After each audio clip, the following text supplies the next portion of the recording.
kept pushing on, but then you went too far. When your ship has sailed and all your dreams are lost, everything is wrong, you feel like it's your fault. Just remember, I will be there for you, baby. Remember, there's nothing out there to get you, don't forget it. When life throws lemons, just call me. Just call me. Just call me.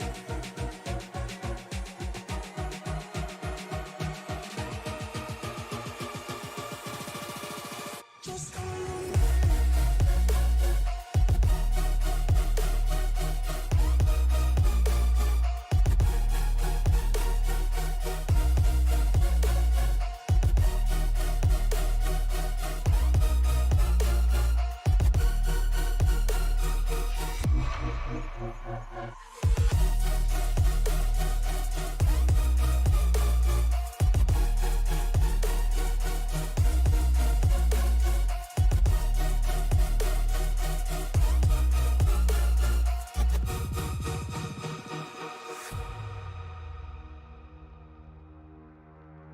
You're stronger now than you ever been. You gotta leave now, it's time to catch the wind. You will climb up high and look through the clouds, and when you're feeling low, I know you'll bounce back. Oh, and just remember, I will be there for you, baby. Remember, there's nothing out there to get you, don't forget it. When life throws lemons, just call me. Just call me. Just call me.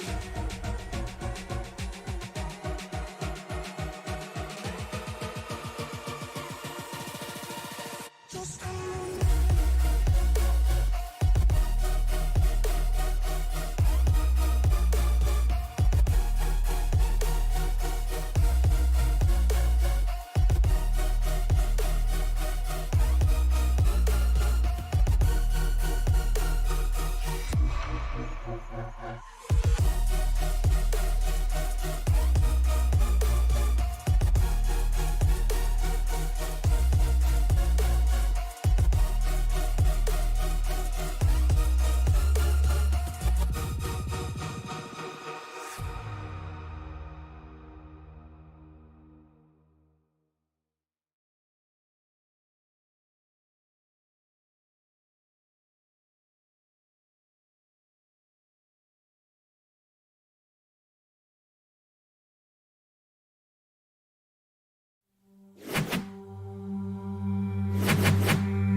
Worldwide Technology Raceway, the Tuesday Night NASCAR Truck Series is just outside the gateway to the west.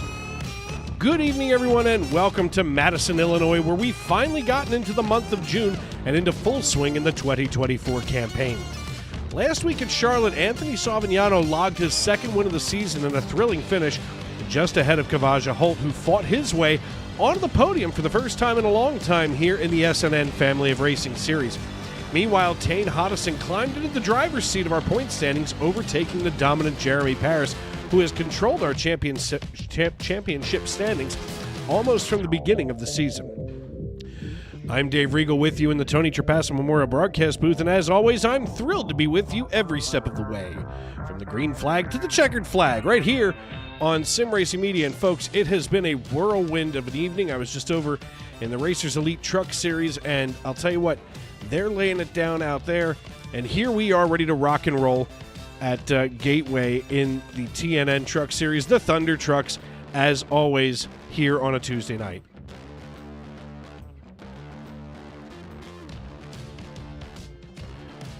Little crisis before going on the air as I just committed alcohol abuse, dropping a bottle of bourbon on the ground. But don't worry, there's enough left to keep running through my veins and keep the entertainment running hot. As always, folks, we get ready to settle in here on a Tuesday night. Let's take a look at those point standings as drivers are qualifying right now. Of course, as we pull up those standings, I want to thank everybody for tuning in, as always, welcoming us into your homes, onto your phones, wherever you may be and however you may be listening. Tane Hodison, as I had mentioned, climbs into the points lead. He's just 4 points ahead of Jeremy Paris, who is 10 points ahead of Brandon Minto.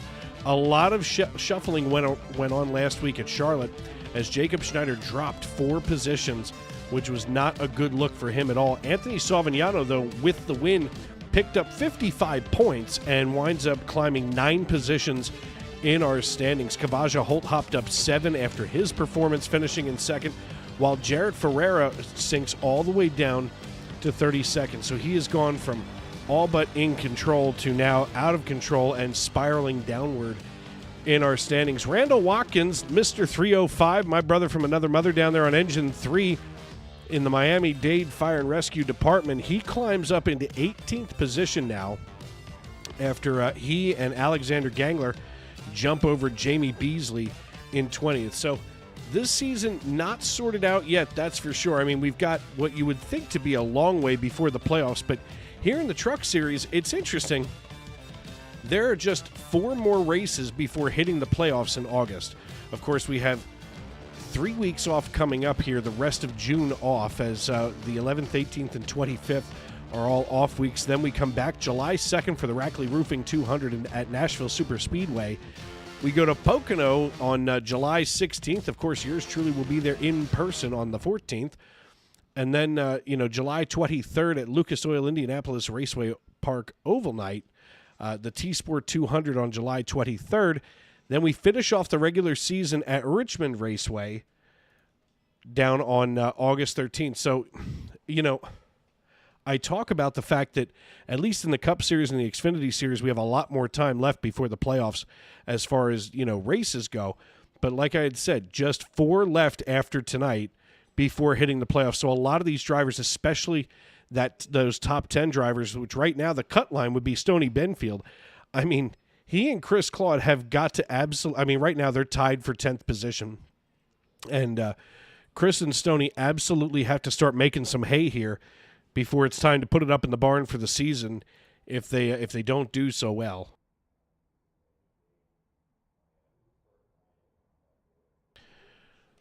Our pole sitter right now, Ryan Rose, Steve Herring, Randall Watkins, and John Wilco out of McAdoo, Pennsylvania still have yet to qualify this evening, as 32 drivers look like they're ready to take the green flag tonight. We'll see how many do grid up when we get to that point.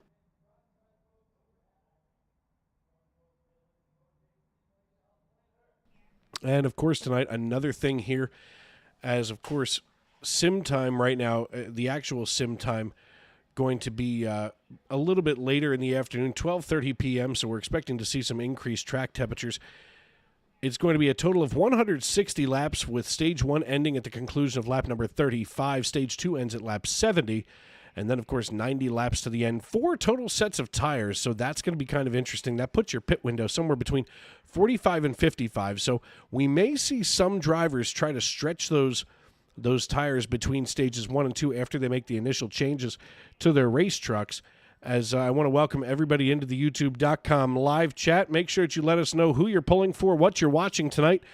And, of course, if you haven't done so already, make sure that you subscribe, turn on those bell notifications, and let us hear from you, as that, of course, helps everybody find your friends, family, loved ones, whoever they may be out here on the racetrack. It makes it a little easier to find them, as it looks like in one of his few starts of the season, Ryan Rose goes pole position right now with Jacob Quill going P2.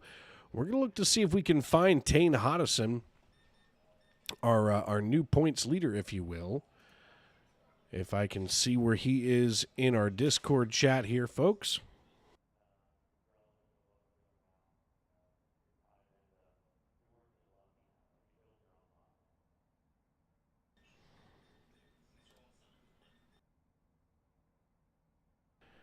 Hey, Tane, it's Dave up in the broadcast booth. You got a copy? I do. Hey, man, listen, you come into tonight, our points leader. I mean, first of all, congratulations on taking over the lead, from Jeremy Paris, who has been so dominant all season long. It looks like you're going to start just, diagonally from him tonight, as it looks like right now you're outside row 5. He's going to be inside row 6.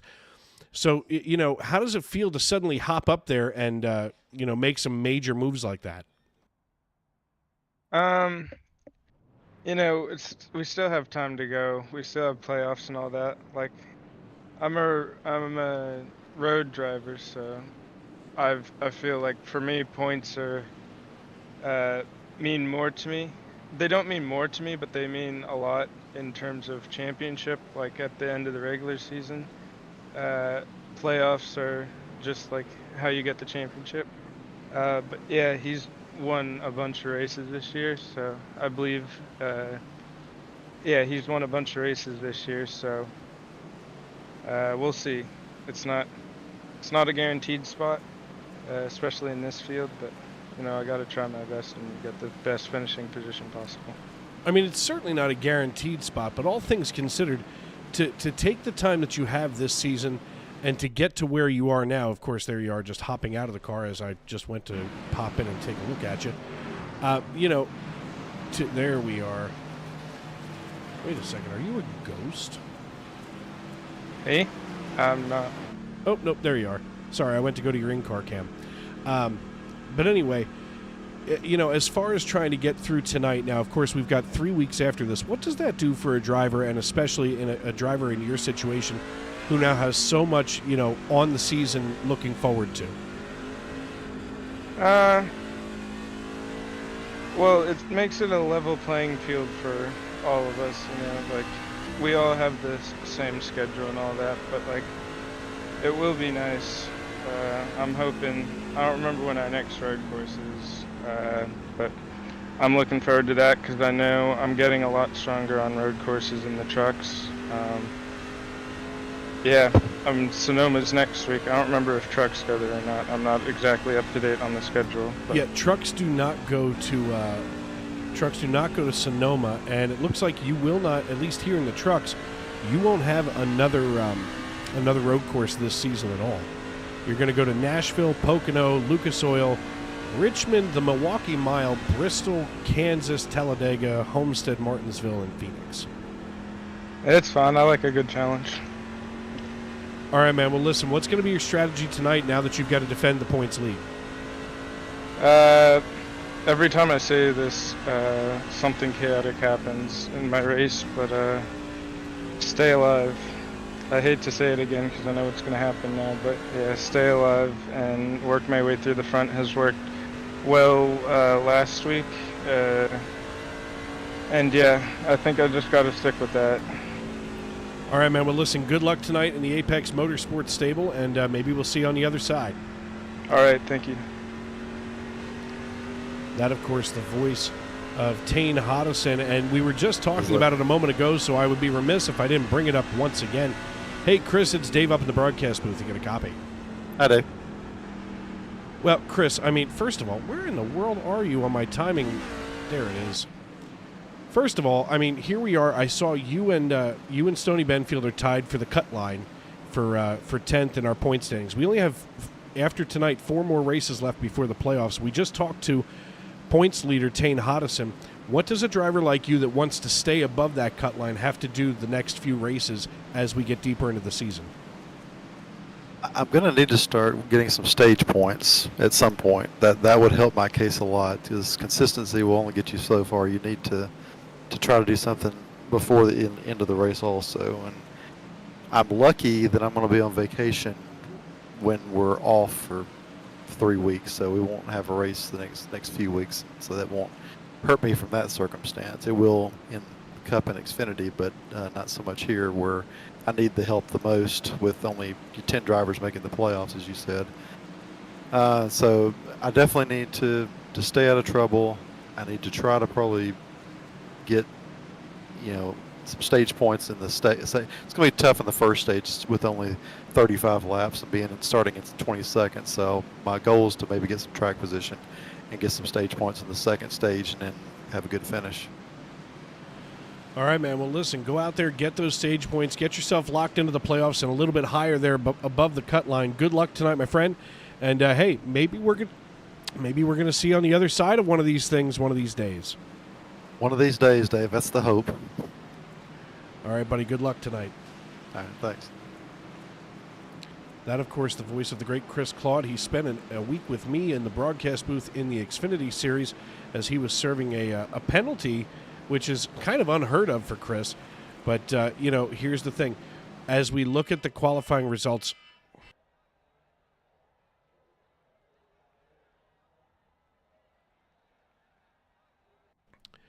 as we get ready to rock and roll here tonight, Ryan Rose going to be your pole sitter as we wait for everybody to crawl into their vehicles.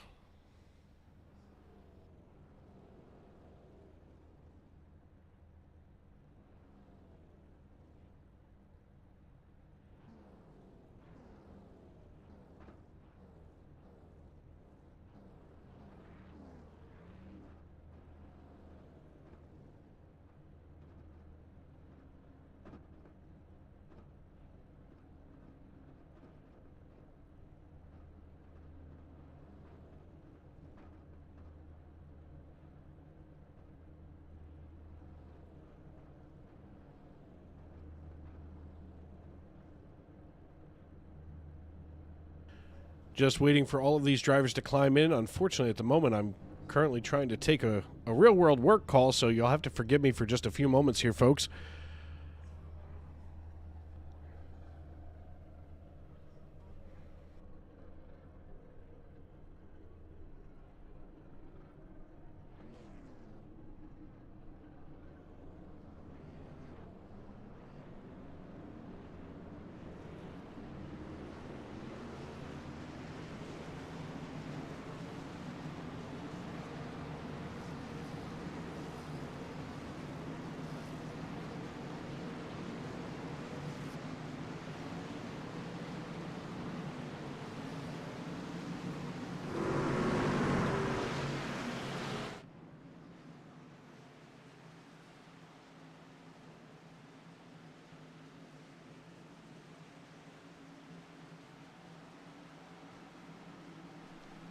Jacob Quill going to sit on the pole position. He's going to sit alongside Stoney Benfield. Folks, I do apologize for some of the dead air here, but unfortunately, the real world is creeping in, so I'm just trying to handle some work issues on the home front.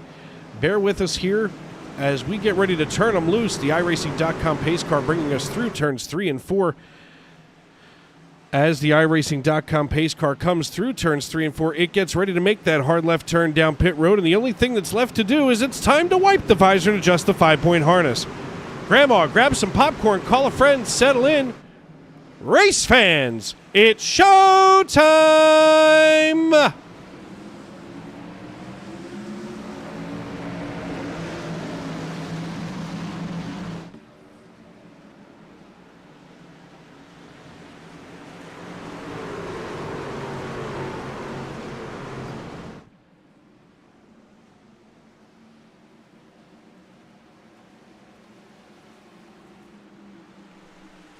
Well, an interesting start to the race, both on the track and in the broadcast booth. As well, to peel back the curtain, I happen to be a maintenance guy for a 291 unit apartment complex just outside the city of Brotherly Love, and somebody locked themselves out of their bathroom, so I guess somebody's got to get over there and take care of it. Fortunately, it's not this guy tonight.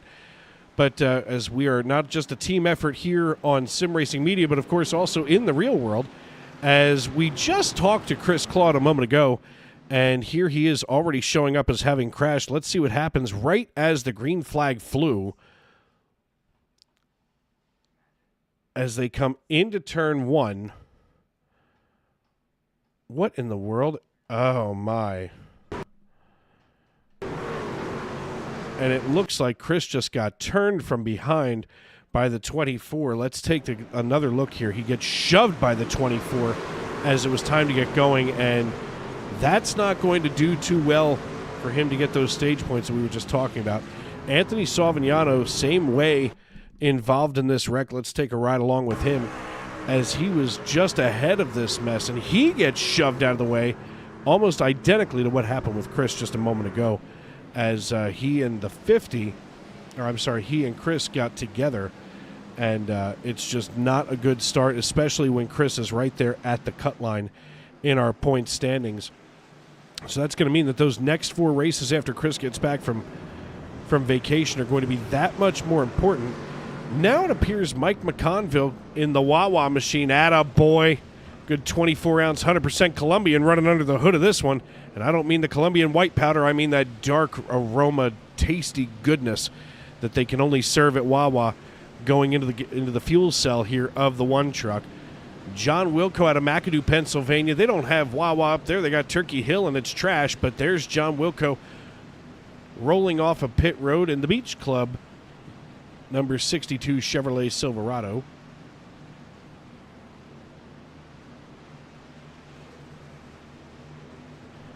Jacob Quill going to be our race leader. Right now it's still showing Chris Claude as being the race leader. Obviously that is a problem, but that'll reshuffle here in just a moment as we get those standings up here on the big board.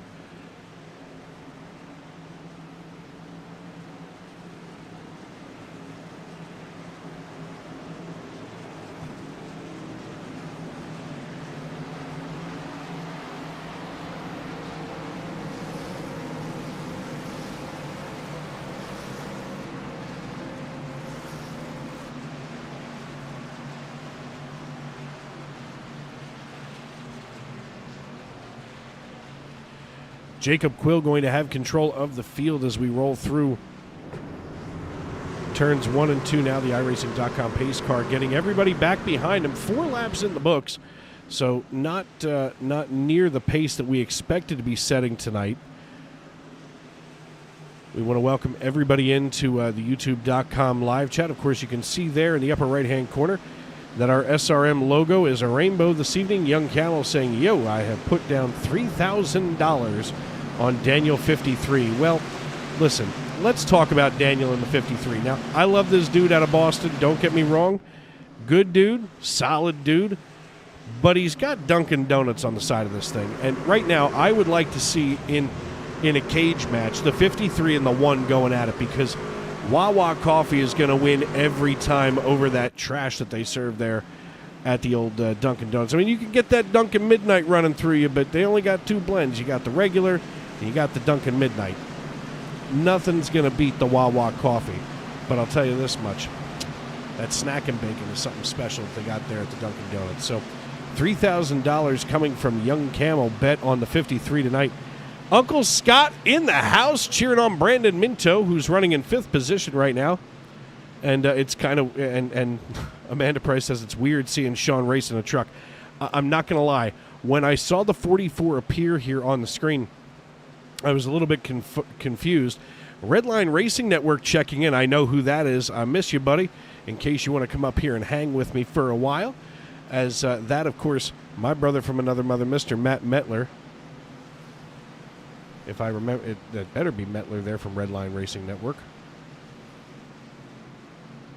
But Amanda Price cheering on Sean Rogers as always, so we'll get him just a little bit of screen time here in a minute. And all of a sudden, in the beast mode 44 out of Kalamazoo, Michigan.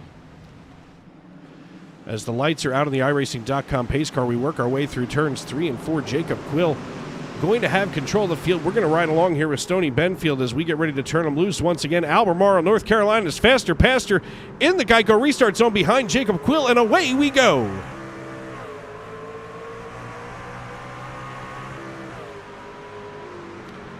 As they haul it down here, you can hear them quickly running through gears 1, 2, 3, and 4, but then all of a sudden they got to quick slam it back down into 3rd. That gives you a good fire off the corner here at Gateway. And right now, Stoney Benfield almost going 3 wide. He's got the 06 Oxmoor, that's Gabriel Lafreniere on the high side. So Stony Benfield already having to hold off another talented driver in that neighbor from the north, Gabriel Lafreniere, as they go side by side down the front stretch. That allows Sean Rogers to take off here in the 44. But right now, story of the race is Jacob Quill as we ride along with him looking back. And right now, that is a full all but second lead looking back to Sean Rogers. And don't get me wrong, if anybody can catch him, it's going to be Rogers. Don't you worry.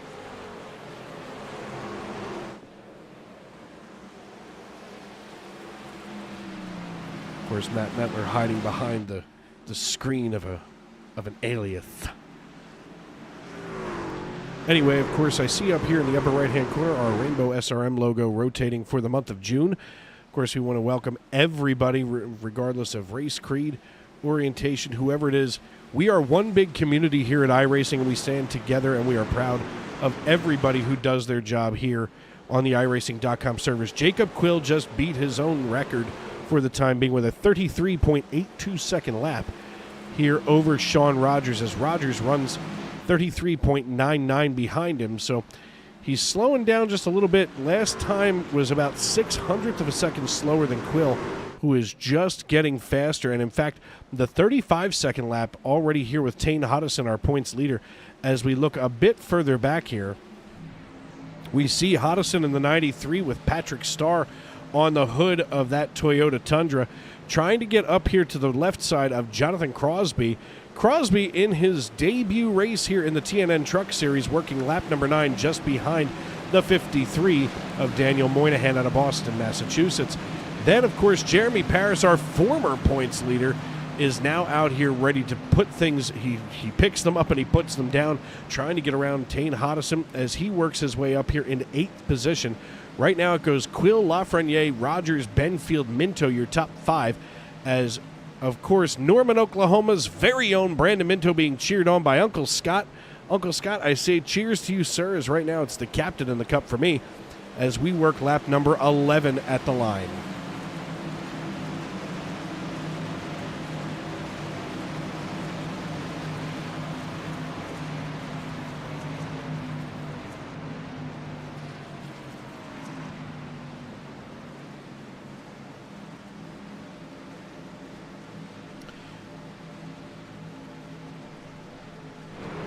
Where did all of the audio go? Oh, of course, it's my monitor here in the headset.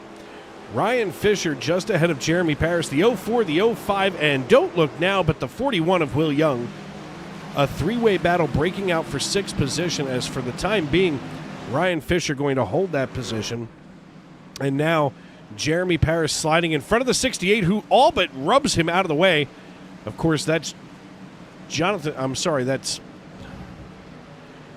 Crosby. No, what in the world is this mess? Somebody's got the wrong paint scheme on, that's for sure. That's Will Young, who's supposed to be in the 41, not the 68. I darn sure know that I rotated those paints just before going live here, so it's not me, it's you, especially when you look around the racetrack. And, you know, for those folks that aren't sure of what I'm talking about, we, of course, use a program called Trading Paints so that you can see the beautiful artwork that go on these race trucks. And if everybody else is right and you look around and you're the only one that's wrong, it's not them, it's you. So unfortunately, it's not going to be the right paint scheme there for the 41 tonight. Casey 757 cheering on Crosby as we were just taking a look at him a moment ago. As we're going to go back here to Jonathan Crosby in the 73, the HendrickCars.com Chevrolet Silverado, leading Daniel Moynihan by about 0.3 of a second. And side by side just behind him is Noah Hamilton and Tane Hodison. We call Hamilton's number all night as all of a sudden Hodison tries the crossover move. And here's Hodison on the inside. You know, it almost looks like this is just a little bit too slow, but Hodison taking his time, trying to bide his time, as now Hamilton here is going to be looking back at the front end of Tane Hodison as Colorado Springs' very own Hamilton works lap number 15 of 160. We want to thank everybody for tuning in tonight as Jacob Quill, our race leader, has kept a pretty steady 9/10 of a second lead over whoever's in second position. Right now, it happens to be Gabriel Lafreniere, as it looks like Lafreniere passed Sean Rogers a little while ago and now runs in P2 ahead of Rogers, who now holds on to third ahead of Stoney Benfield. So perhaps Rogers overdrove the truck just a little bit early in the run. He's going to have to make an adjustment there in the Beast Mode 44 as we work lap number 16. It's choke. Well, the big dog Shane Lake. Here's what's going on right now in the YouTube live chat. My work wife, Matt Metler, just slid into the broadcast booth under the alias of Redline Racing. Then the work mistress, the big dog Shane Lake, hops in, and now they're just going to fight over me because this is a night that I work alone. As, of course, you can tune in with Shane and I on Thursday night. You can have Matt and I every Sunday night. And quite frankly, who wouldn't want to hang out with the big fella, Dave Regal, here in the Sim Racing Media broadcast booth? I want to thank everybody for tuning in. Of course, especially my SRM brethren here. Apparently, and I'm just reading some of these. I guess Shane likes a certain behavior in the evenings, and obviously here on a Tuesday night. So do with that what you will. As we work lap number 18 here, Jacob Quill 0.8 of a second over Gabriel Lafreniere in the 06 Oxmoor F-150. It's a nice little mix of manufacturers here atop the pile tonight as we get rocking and rolling. You can see that there's, Toyota, Ford, Chevy, Toyota, Ford, Chevy, Ford, Chevy, Chevy, Ford. Only a couple of Toyotas in the mix tonight, but right now the biggest one, the most important one, is Jacob Quill here as we take a look at him. Apparently he is from parts unknown as he hasn't filled out his SDK driver app information, so hopefully we'll get that from him at some point, as he runs about 0.6 of a second now ahead of Gabriel Lafreniere.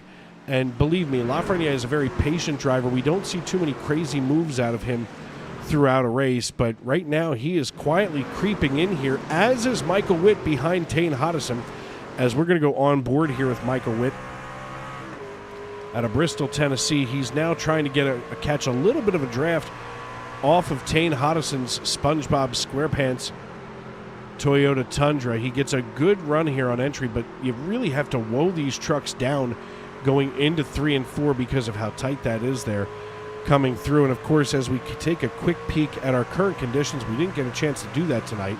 71 degrees in the stands, 107 degrees down here on the asphalt, and believe me, 107 degrees on these trucks, especially the way that they're set up. They're usually very stable animals, but you can see just about everybody having to catch the rear end of the truck coming out of 2 and down the back chute.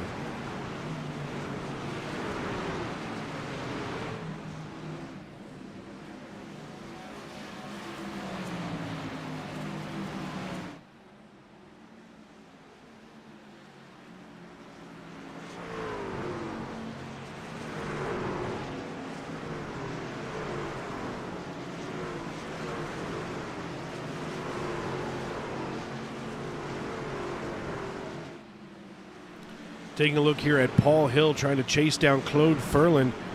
Furland already up 8 positions right now from where he had started back in 23rd after 32 drivers took the green flag. Chris Claude still fighting his way here after that initial incident with Anthony Savignano. Now, Savignano has already decided to put it on the hauler after the win last week, and now Chris Claude falls to the final position on our field, as Mike McConville has just wrecked the Wawa machine.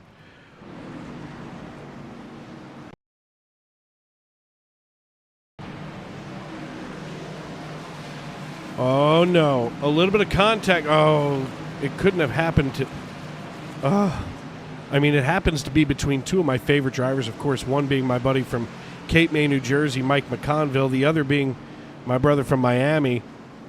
As let's take a look at this here from the rear. Now, we can see McConville looking back, and he comes right down across the nose of the 27 and noses his way into the wall. That's going to give Chris Claude an opportunity, as we were just talking about him, to come down and get some repair on the 10 machine. That's also going to shuffle McConville back here into 31st position after qualifying P20. Jacob Quill now has to contend with Gabriel Lafreniere, and this may be that kind of a situation where Lafreniere is going to go full send here on the restart when we go back green flag racing. Jacob Quill, Gabriel Lafreniere, Ryan Fisher, Sean Rogers, Stoney Benfield, Jeremy Paris, Brandon Minto, Jonathan Crosby, Will Young, and Daniel Moynihan make up your top 10 as we come down the front stretch under caution for the second time this evening for cause. The first one, of course, had to do with last week's race winner, Anthony Savignano and Chris Claude, and now here we are with Mike McConville and the 27 of Randall Watkins.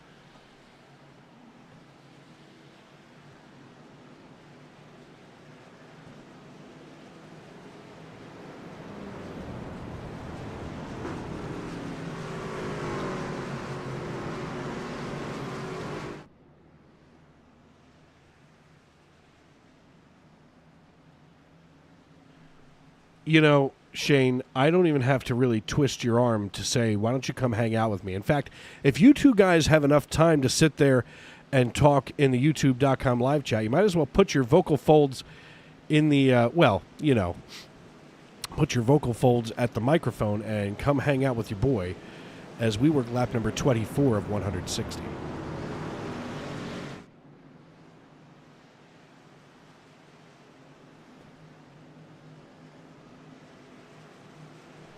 It's like dangling a fresh piece of meat in front of a lion.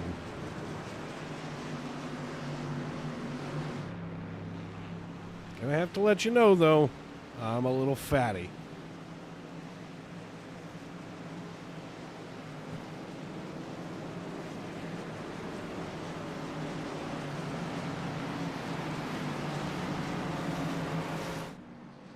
Ha! There it is. It's like being a drug dealer.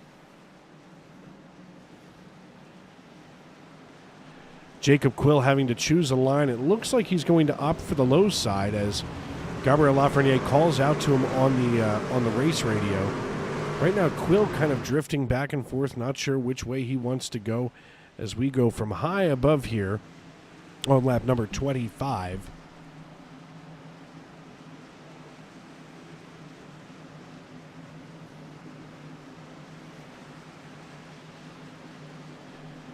The iRacing.com pace car leading us down the backstretch once again as Jacob Quill going to have control of the field. Gabriel Lafreniere, he runs P2 right now, and we can see right here from his perspective just how close he is as we can almost see inside that passenger side window of the 71.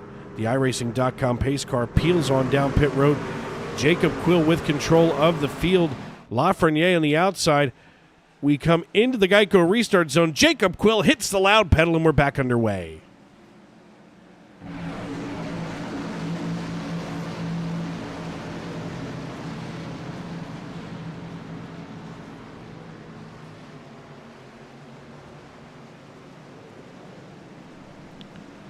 Gabriel Lafreniere and Ryan Fisher trying to chase down Jacob Quill, but Sean Rogers and Jeremy Paris goes side by side down the backstretch into turn 3. Jeremy Paris now with the edge coming into 4. As they roll it out, it looks like Paris is going to get back on the throttle just early enough that he's going to slide in front and secure away 4th position from Sean Rogers for the time being, as Sean Rogers is now holding on to that final spot in the top 5. Stoney Benfield, as we ride along with him, has control of 6th position. He's going to be chasing down Sean Rogers. He wants to pick up another W on the season as he is all but, locked into the playoffs. Of course, he's tied with Chris Claude for points, but that win is going to help lock him in to make the move the rest of the way here as Stoney Benfield rolls it out of turn 4 and back onto the front stretch.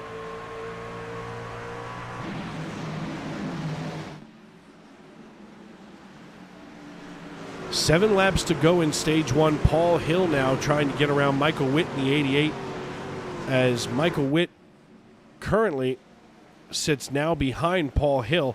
Will Young just ahead trying to hold on there as Paul Hill is chasing him down like a kid who's owed lunch money, that's for sure. with Michael Witt close in tow. And quite frankly, if you look there in the rearview mirror, the last thing that you want to do is have Michael Witt all over your bumper like that. We look back here to the 85 of Ryan Rose in that Coke Zero machine. At least it looks like a Coke Zero machine. Let's see if that is. Nope, just regular Coke, just black and red. Almost a Chicago Fire Department color there, black over red. As Ryan Rose in the 85 qualified on the pole and now is driving through the field in the 85 here on lap number 29. It's going to be 6 to go this time at the line in stage 1. Jacob Quill leading the way, but that lead is slowly ebbing away as he's just 0.2 of a second and now less over Gabriel Lafreniere.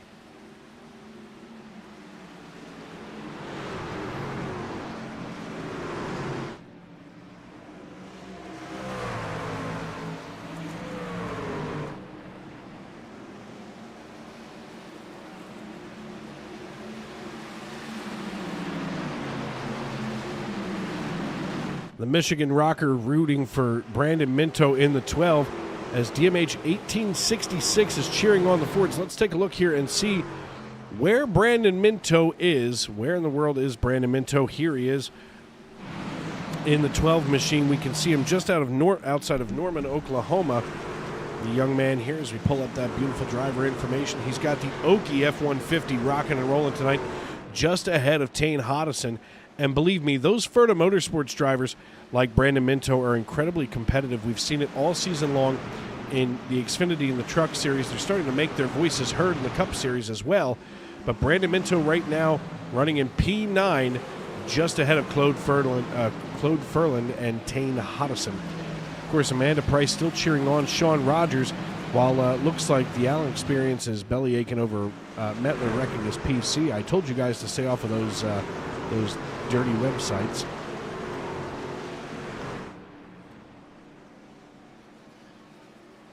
As now Paul Hill, as we go a little bit closer here, melting back through the stands out of nowhere. He seems to have lost a step here, as suddenly he's got to hold off Michael Witt.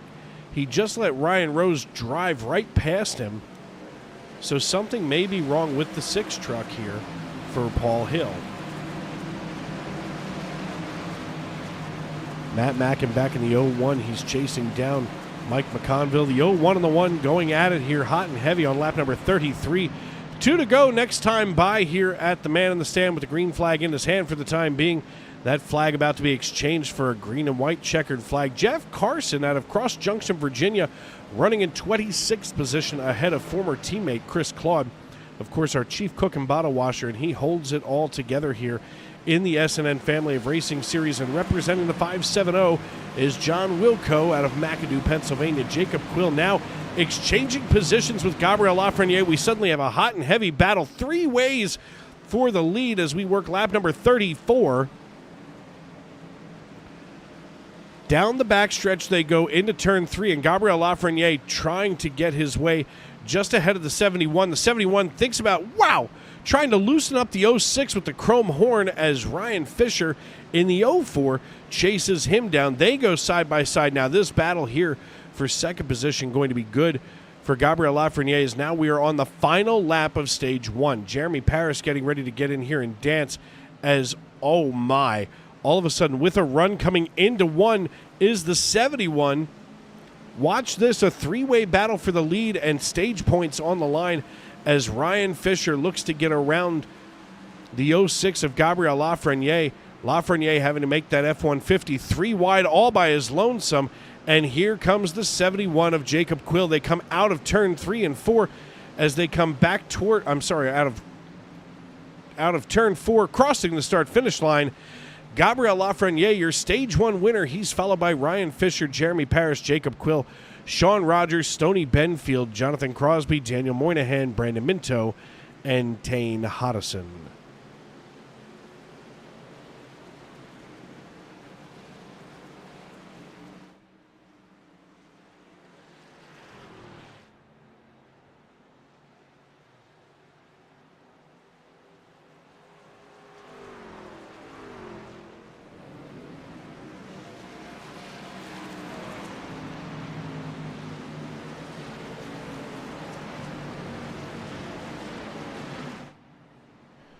course, getting a nice look here at the Gateway Arch in St. Louis. That's just how close we are.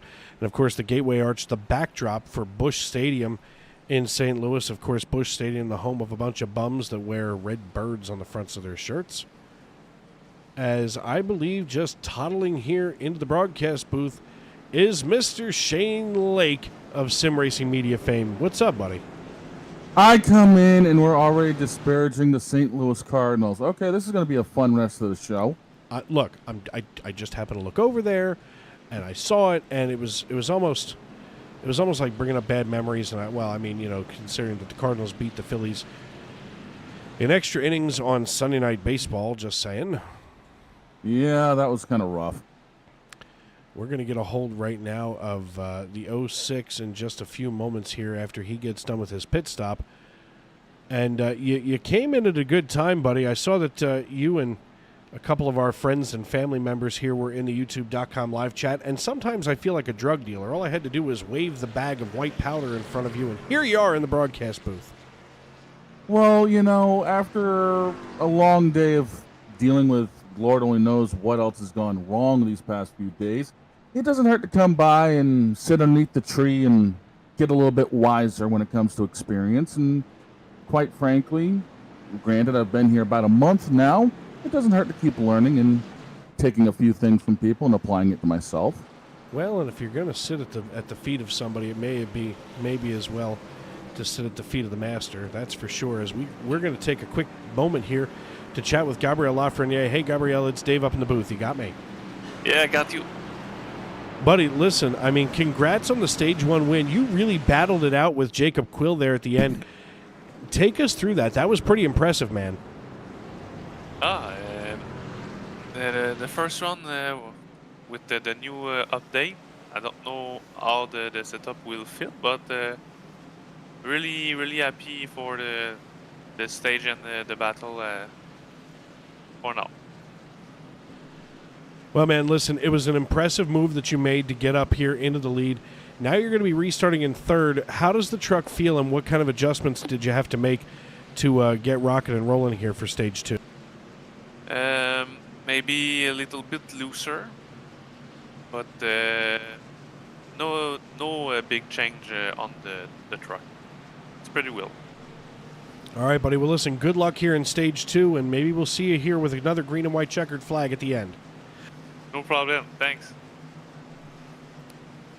That, of course, the driver of the Oxmoor 06 F-150.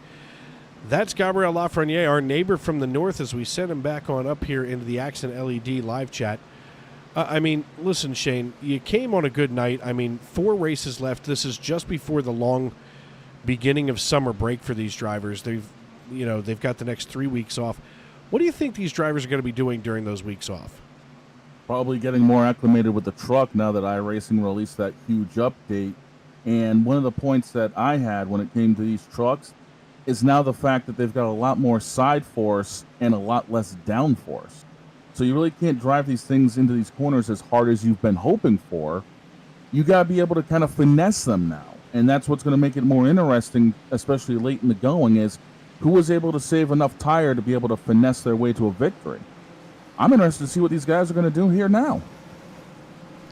Yeah, that was something I noticed, that a lot of them were really, for lack of a better term, pussyfooting their way on entry.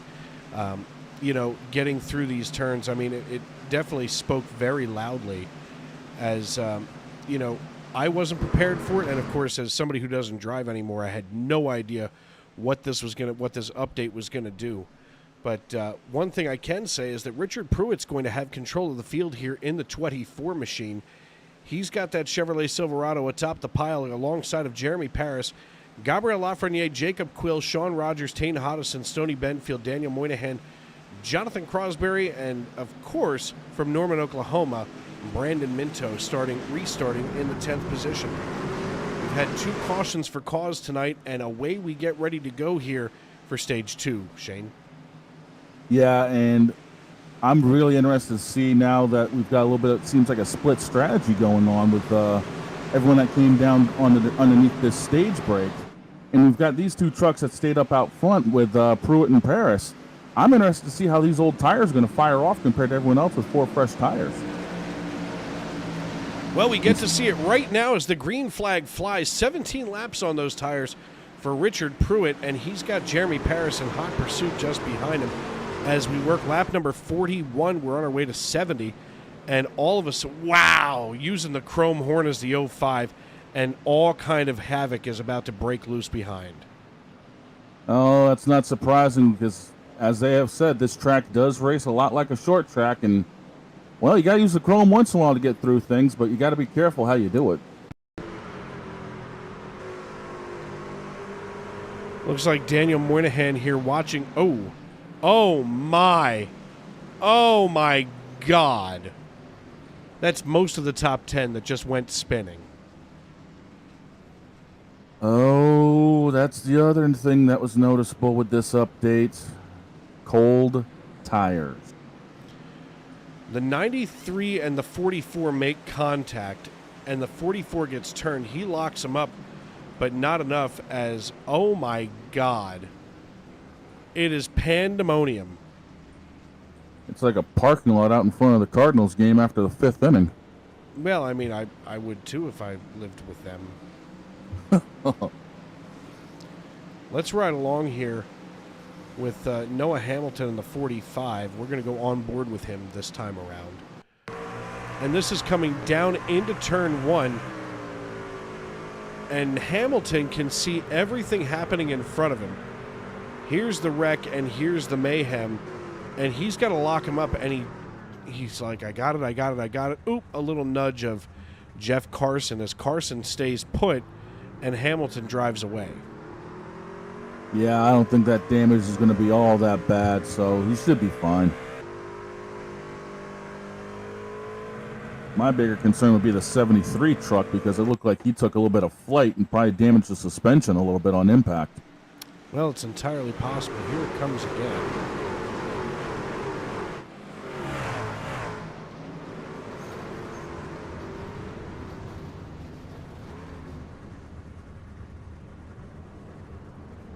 Just absolute pandemonium as everybody tries to get back going.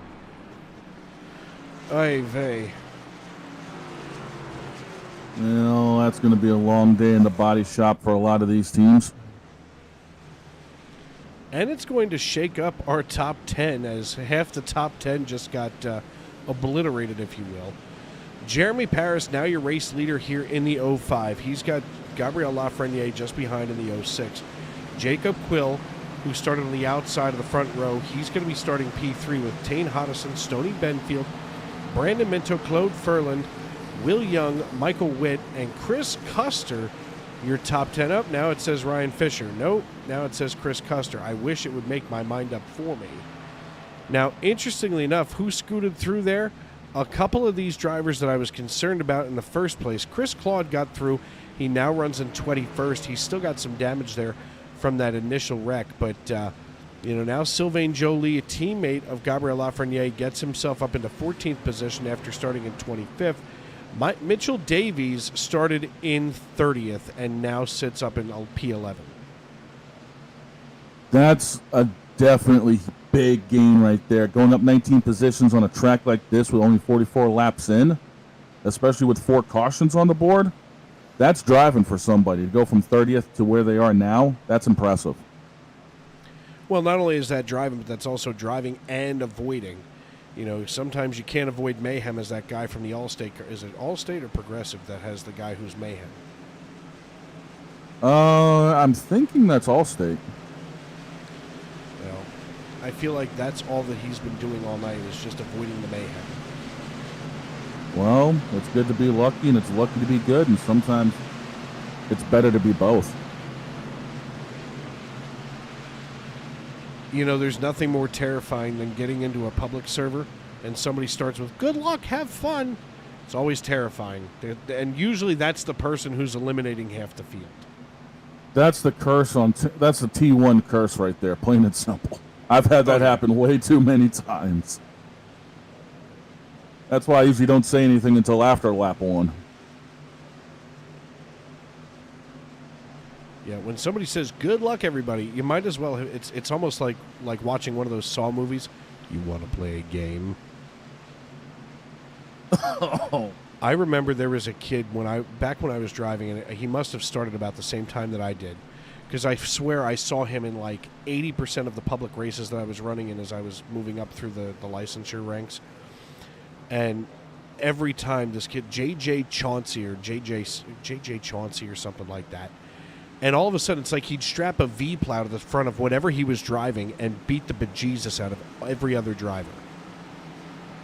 I have a horror story from when the truck ran the Daytona road course that ranks completely up there with something like that, but I don't want to scare everyone that's watching as the pace car ducked off and we're back racing. Racing we are, as Jacob Quill and Tane Hodison are going at it hot and heavy right now. Tane Hodison, one of those drivers that it's almost, you can get up and catch him, but getting around him is a whole nother thing. As Jacob Quill just made it look easy, but Tane Hodison, believe me, he's reloading back there, running right now in 5th position. Will Young trying to work his way around as Ryan Fisher registering, having gone off track. Let's see what happened to the 04. And they all but went 3 wide here, and Fisher looks like he's going to have to check up here. Nope, he's going to get sent down the racetrack, my God. And just avoided wrecking out Mike McConville again in the number 1 Wawa machine. Oh, the bedlam in the back of the field, it's getting thick around here. That's just how the nature of this track. Yeah, and I mean, right now behind, if we go right behind the 1 truck, in fact, let's see if I can pull that up here.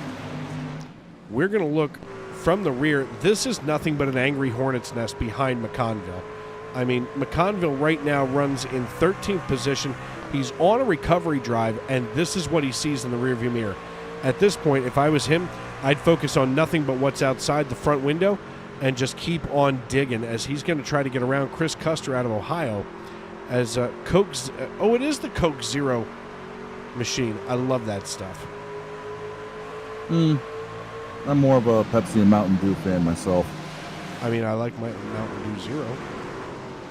I'll give you that. It does make me have to go to the bathroom very often. Yeah, that tends to be a problem with stuff like that, though. Sylvain Jolie here in the 8 truck having a moment just a second ago as it looks like he got a little loose here coming out of 2 and down the back chute.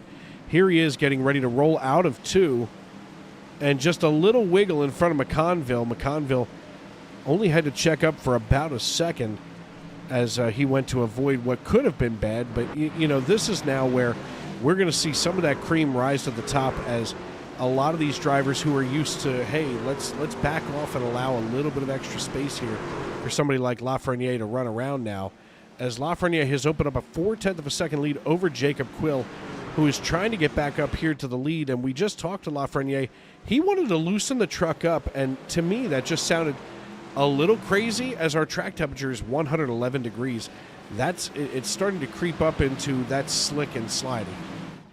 Yeah, but if someone can actually drive it as loose as Lafreniere's wanting his truck to be right now, more power to him.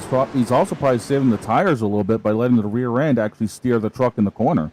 So if he can handle it, I say keep going with it.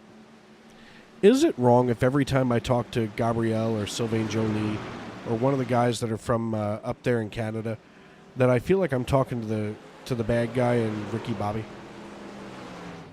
You get that feeling too? I do. And I love these guys from Accident LED. But every time they talk, all I can think of is Ricky Bobby. I drive in Formula 1. Formula 1. Oh, we are so going to get canceled for this. It's fine. Fire me. Dare ya. Right.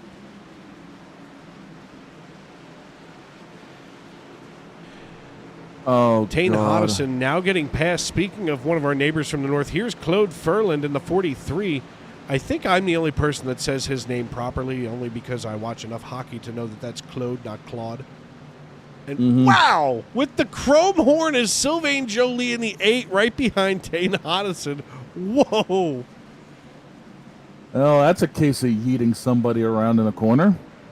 But look at Mike McConville shoving the 08 down the backstretch as Richard Pruitt, all of a sudden, while things were heating up back here, Richard Pruitt bites the big one, and now we have to cool down once again for caution number 5, fourth one for cause tonight.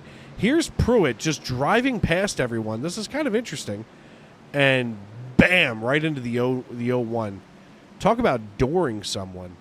Oh, there's the 62 of Wilco taking the rear bumper off of the 24. Yeah, there's gonna need to be a few parts taken off of the backup truck to put on that thing. After that kind of a performance, it's not only that, but he's about to get called to the NASCAR trailer for a talking to. Yeah, that's a little suspicious. They're not going to know. Nobody's going to know. That's exactly what was going through his mind while he was plowing through everyone. Yeah, I hate to say it, but video don't lie.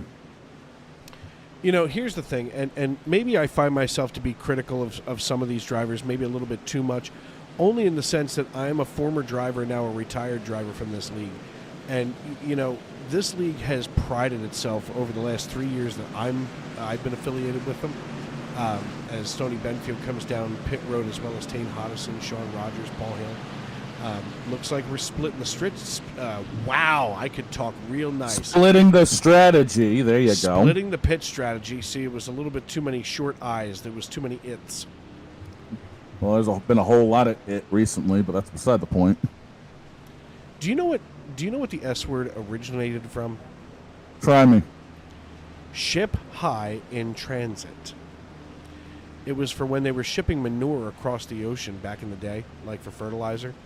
Uh-huh. And I just got to tell this story last night. But basically there was methane gas building up in the holds of ships that was being off-gassed from the fertilizer. So, of course, they had ships that were literally exploding because one guy wanted to light his pipe. So they started labeling the side of the containers with manure in them, SHIT, to remind the people, you know, loading the ship to ship it high in transit. Go figure. Modern problems require modern solutions. Oh, that's true. That is true. To this day, manure and fertilizer are always shipped in well-ventilated containers, and of course, if you're driving down the road, you can smell it. Oh, yes, you can. And of course, if you drive by your local water treatment plant, there's usually a flame burning, and that's the excess gas that's coming off of the methane coming from you. Yeah, that explains why it gets so hot from time to time around here. I personally thought that was a Motel 6 because they kept the light on for me.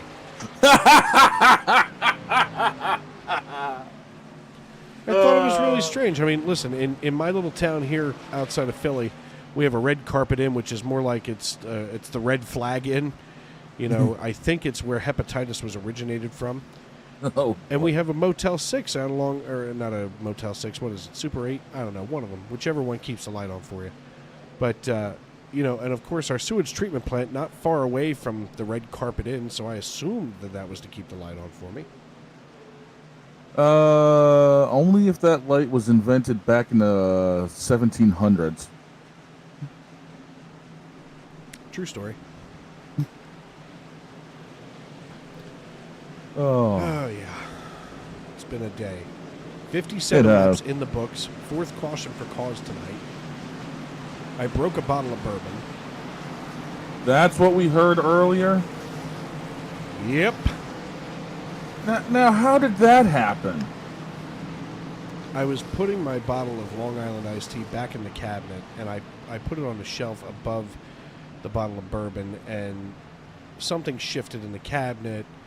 The Long Island iced tea fell down, it pushed the bourbon out, and the bourbon is in a glass bottle, and bad things happened. Eee. It was a bottle of Old Tub from Jim Beam. It was good, too. Oh, that's a little on the pricey side. Yep, it was a gift. Ouch. It's fine. I have plenty more. Yeah, I How noticed. else do you think I'm so charming? I noticed we're stocked up in the booth tonight. Also found some Jose Cuervo. It's a margarita mix. Ooh. Yeah, it's actually a strawberry limerita. That takes me back to my DJing days right there. Just telling you, when you come on down to Miami, it's no holds barred, sir. And speaking of no holds barred, Gabriel Lafreniere drops the hammer, and the loud pedal is on the floor as he comes into 1 and 2. Jacob Quill in hot pursuit, and Will Young just behind him as they are battling it out for the lead now. Watch Jacob Quill try to work the rear here. And he just hurled it down here into 3 and 4. My God, let's rotate this just a little bit to see where Gabriel Lafreniere is. And right now, Lafreniere has got to be frustrated as all get out because he just had such a commanding lead, and now with Jacob Quill on the same number of laps on those tires, now he leads Lafreniere by just over a tenth of a second. Yeah, it looked like Quill just got a great run coming off of turn 2 and made everything stick. And Lafreniere is going to end up trying to come back at him again.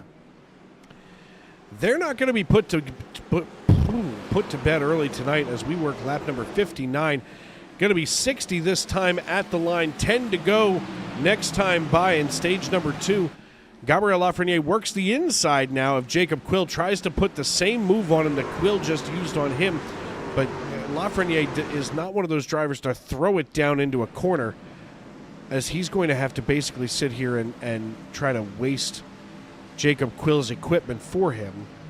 And unfortunately, Quill gets a really good run on entry each lap. Yeah, it looks like Quill's just finding that little bit of extra room going into these corners to try to maximize what his truck can do. And he's forcing Lafreniere to just sit behind him and wait to see if he's ever going to make a mistake. And right now, it doesn't look like Quill's going to be making one anytime soon.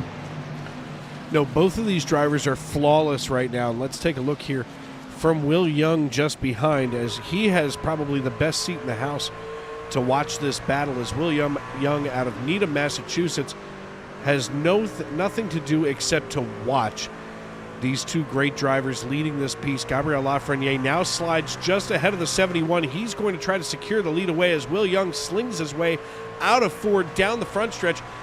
Will Young trying to decide which one of these drivers he wants to borrow the air off of that spoiler for. Yeah, and right now all he's able to do is just sit back and chill and wait and see if these two actually make a mistake.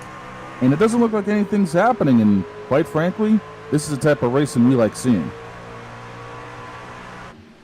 Yeah, I mean, this is wow, all of a sudden now Will Young getting ready to go side by side.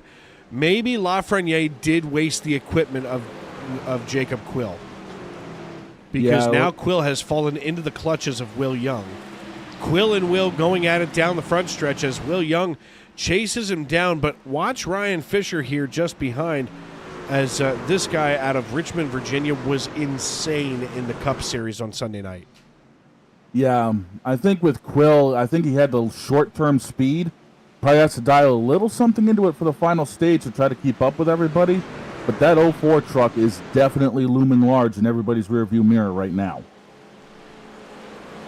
Ryan Fisher trying to chase down Will Young, as now Young has fallen into the crosshairs here of the 04. Another close battle out here. All of a sudden is Mikey McConville. Mikey Mack working the high side now of Sylvain Joly. A little three-way battle here for what appears to be 11th position. This is a hotly contested spot for some reason, as maybe these guys know that if they can get up here into 11th, they can try to have the edge to get around whoever is going to be in 10th at that next caution. God forbid it should come out, as we're on lap number 64, working our way towards 70. Dave Regal and Shane Lake with you here in the Tony Trapasso Memorial Broadcast booth. Alex Lacoste cheering on Gabriel Lafreniere. The Allen Experience trying to rib me for one more moment here. I'll let him have that one.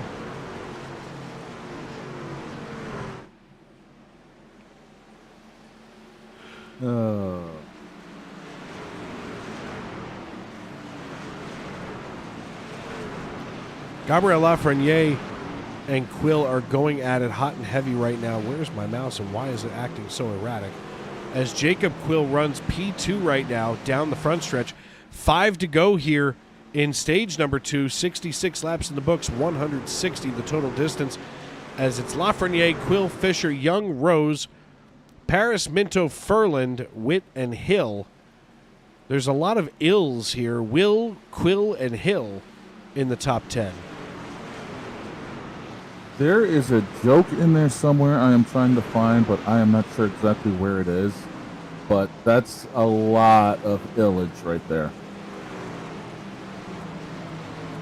Of course, I would be remiss if I didn't talk about it. I mean, I know that the Phillies may have lost to the St. Louis Cardinals on Sunday night. They beat the Brewers last night, and Rhys Hoskins returned to Citizens Bank Park. He got himself a standing ovation, as he so rightly deserved, being a child of the organization. And right now, Phillies tied up with the Brewers here in the top of the bottom of the ninth, with a runner on second, 1 out for JT Realmuto for a long strike 2. Yeah, I got a feeling that the Brewers are going to be definitely the team to watch in the NL Central. Philadelphia's got a lot of work to do to try to keep up with the NL East. But I really can't say much. My beloved Boston Red Sox are currently sitting at 500, and we're kind of dwelling in the basement of the AL East. So I'm just watching everybody else right now. It's not a bad thing. It's the same reason, here's the thing. I got to a point where, as a sports fan, that you get to an age where all of a sudden you're older than the guys that are playing. So you don't follow an individual player or an individual driver in NASCAR or whatever it may be. I mean, growing up, of course, my hero was the great number 8, Troy Kenneth Aikman, out of, Henrietta, Oklahoma, which is not far from Norman, Oklahoma. But, once you get older than some of these players, now you're cheering on the team once again. And, of course, you have that mobility and that ability to look around your division and go, you know what, I could probably stomach watching the Cubbies, or I could even stomach watching the Red Sox. I still can't watch the Yes Network and that team that shall not be named. Yeah, I'd rather not go there with that team either, to be honest with you. I mean, growing up as a Red Sox fan through the worst days and the best days, I still never wanted to turn over to that network. Believe me, at spring training this year, the first game that I got a chance to watch was the Braves and the Pirates. And walking into the Braves spring training facility, they had pictures of Chipper Jones, John Smoltz, Greg Maddux, and all I could think of was, great, the 3 people who ruined my childhood. Thanks, guys. I sent a picture to Chris Claude almost immediately, because Chris Claude is a diehard Braves fan. And, in fact, and there's the stage. As Gabriel Lafreniere comes home with another green and white checkered flag. He's just ahead of Ryan Fisher, Will Young, Ryan Rose, Jacob Quill, Jeremy Paris, Brandon Minto, Paul Hill, Michael Witt, and Tane Hodison. So we'll get another chance here to talk to Gabriel Lafreniere, who now has gone back-to-back in stage wins. The question becomes, can he seal the deal and get her done tonight in this league? I mean, right now, Lafreniere sits in our point standings as I pull those up over here. Just a whole nother thing. Gabriel Lafreniere sits 5th right now in our point standings and has 0 wins. Consistency, that's what wins championships. You hunt around long enough. Consistent. He's so consistent. I don't think that thing runs on Oxmoor beer. I think it's Metamucil. He's regular.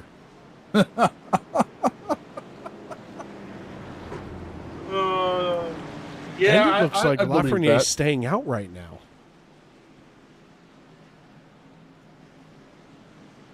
This could be an interesting play and strategy. I mean, it was only, a 30-lap stage?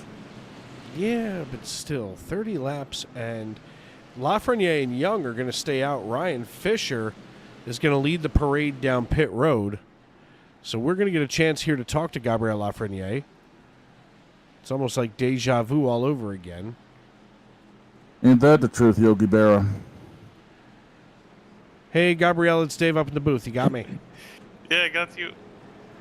2 stage wins in a row. Congratulations for going back to back. What's going on there in the 06, and how much oxymore are you putting in the fuel cell?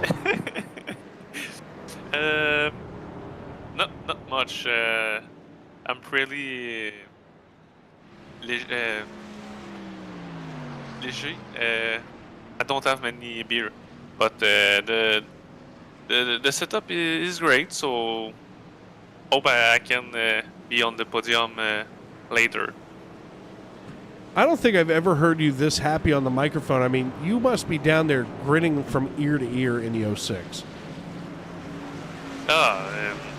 With the update, I wasn't sure to have a good truck tonight, so to be there on the 2 stage, really happy. Yeah, man. I mean, obviously, you don't just have the fastest truck, but you definitely have one of the toughest trucks out here on the racetrack. So, listen, good luck the rest of the way. And I don't want to jinx it, but I know what you're trying to do tonight and solidify that run into the playoffs. So, good luck, buddy, and maybe we'll see you here on the podium at the end of this race. Thank you. Try my best.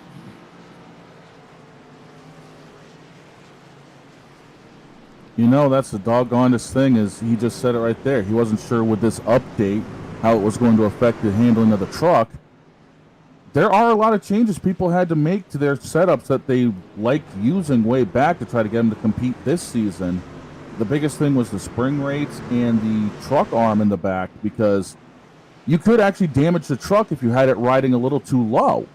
So you had to make these adjustments, and apparently he's found something that's worked so far.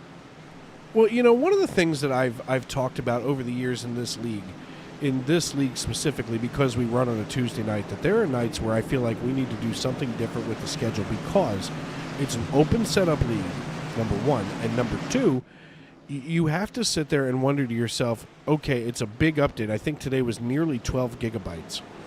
Yeah, or 12, no, 13. nearly 13 gigabytes. 13, yeah. You know, so there's a lot of information that now your computer has to learn how to process all over again.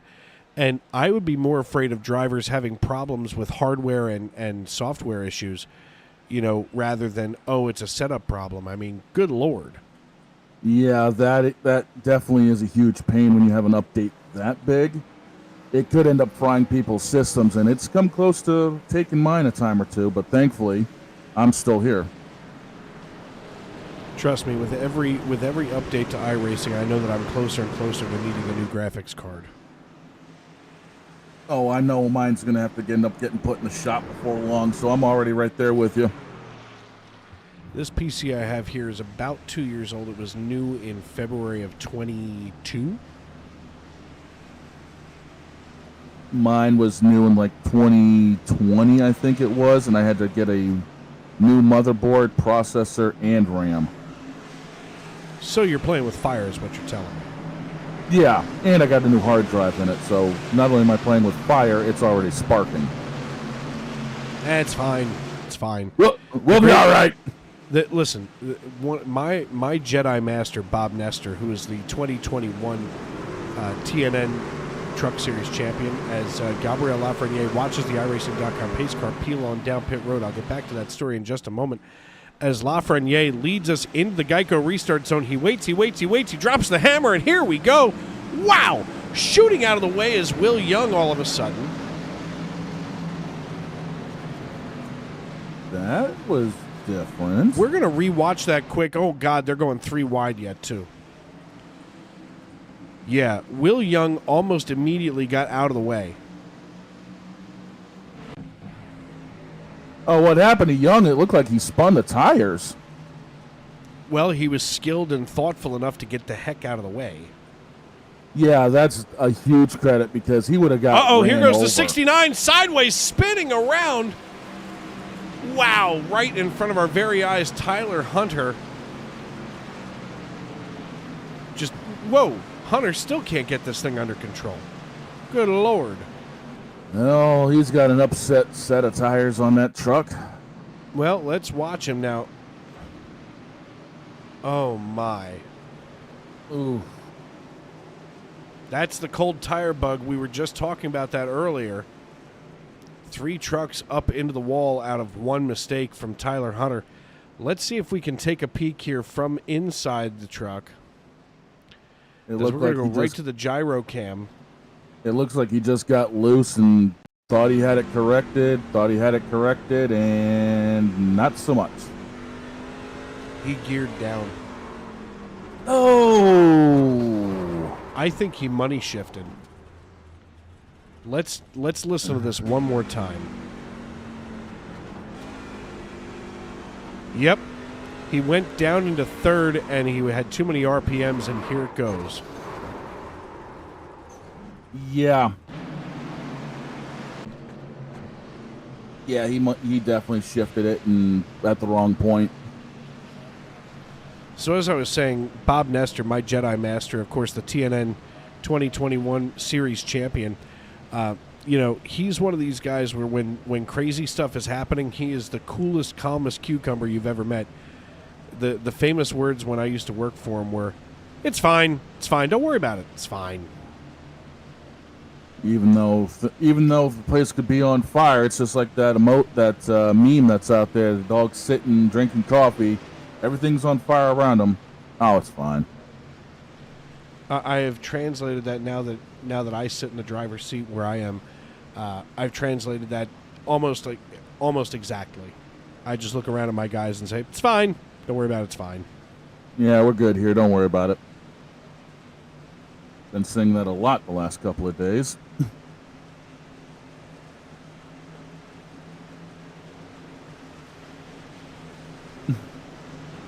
Sorry, I'm watching the Phillies game here on a different screen, and Real Muto just got a crazy tag. My God.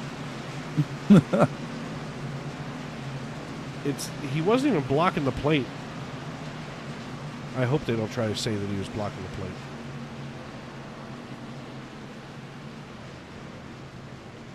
plate. I think things will be fine when it comes to that. Gabriel Lafreniere going to bring us back to green here as we work lap number 79. Jacob Quill going to follow him in the 71 truck. Tane Hodison, Ryan Rose, Jeremy Paris, Brandon Minto, Paul Hill, Ryan Fisher, Michael Witt, and Sylvain Jolie make up your top 10. Jeff Carson, one of the highest positions he's run all season long in a non-super speedway. Mike McConville has now crawled back up into 14th position. Chris Custer out of Ohio has the 66 running in 16th. Looks like the 10 truck of Chris Claude that I spoke with earlier has now started to get his way up here into 18th position. Of course, he's now not eligible for any more stage points, so the only way that he's going to do any better is to finish as well as he can, and he's still on the lead lap. And after this many wrecks, it's impressive to only see a few drivers down laps and on pit road. Yeah, especially with some of these hits these guys have been taking. It just goes to show how tough, a lot of these impacts can be and to keep you out there. So if Claude wants to get some damage done points-wise, he's going to have to start making his way back up through the field, but it's only going to get tougher as this race goes on because we're getting ready to be under 80 laps to go. And that being said, we're going to step aside and pay some bills here on Sim Racing Media. I'm Dave Regal. He's Shane Lake making a special appearance, and we want to thank you for tuning in. We'll be right back, but don't go away. We're going to be NASCAR side-by-side here during our break.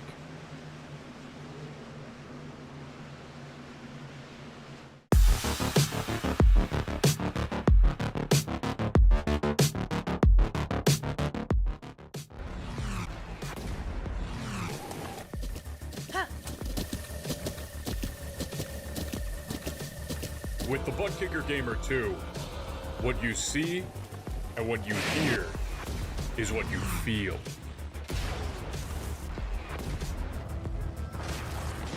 Butt Kicker.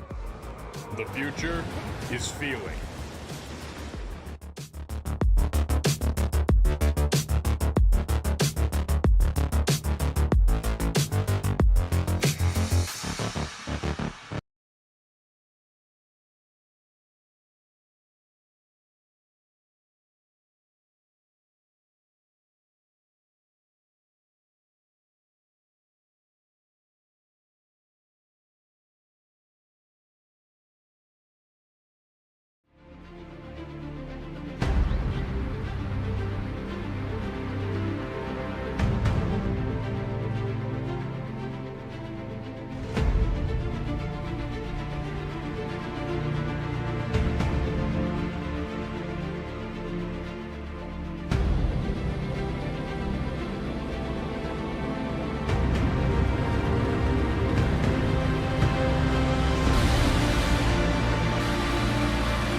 can't defend. He's got the outside line for the second part, and he can't hold on. Going the long way around, we're going to be 3 wide for the lead as they all come to the line. Who is going to take it in the end? And here comes Lockwood. He's going to make the move to the outside. Quinn tries to force him off a little bit, but there he goes.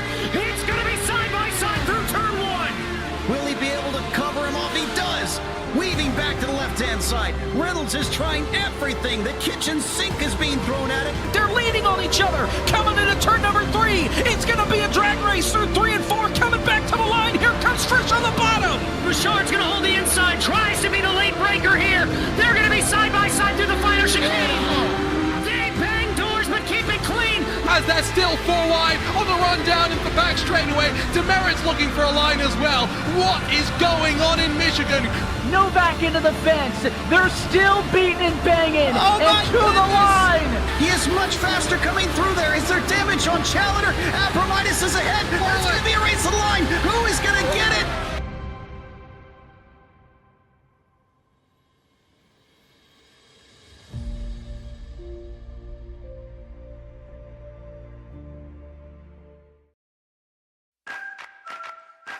Preen Garden Weed Preventer and Preen Garden Weed Preventer Plus Plant Food block weeds before they start and are safe for use around over 400 flowers, vegetables, trees, and shrubs.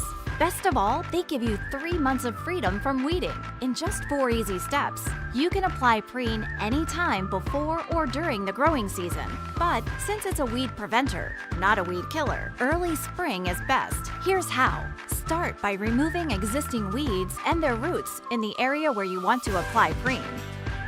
Sprinkle granules directly onto dry soil, mulch, or stone so that they're evenly spaced.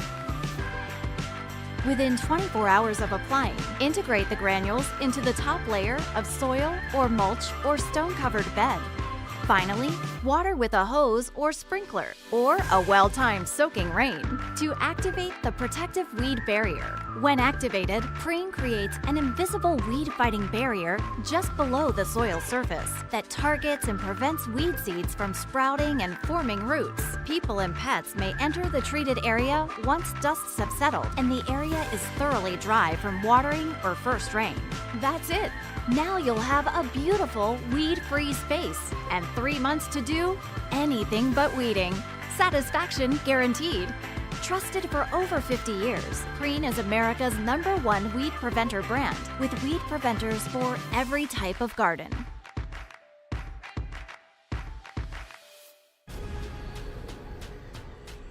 The most realistic online racing sim ever made.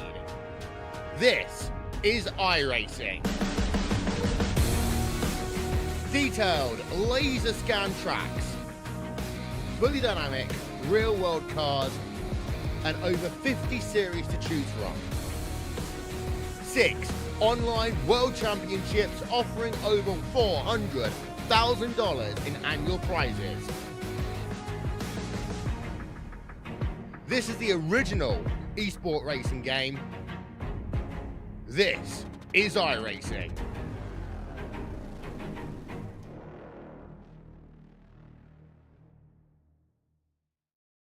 So hi, my name's Christy. I am a wife, a mother of 3 children.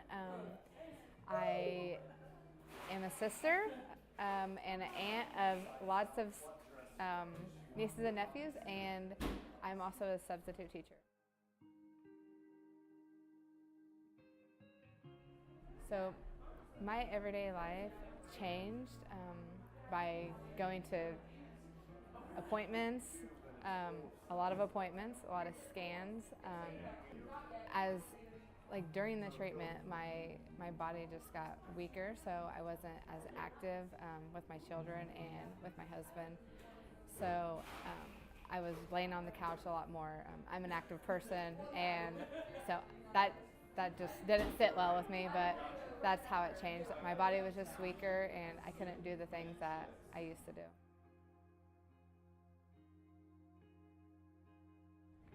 So there was a lady in where I live from a local church who had heard that I had breast cancer, and she sent me a letter just reaching out for support, and she actually said that she's the one that told me about Trisha's Hope and that I should contact them, so I did.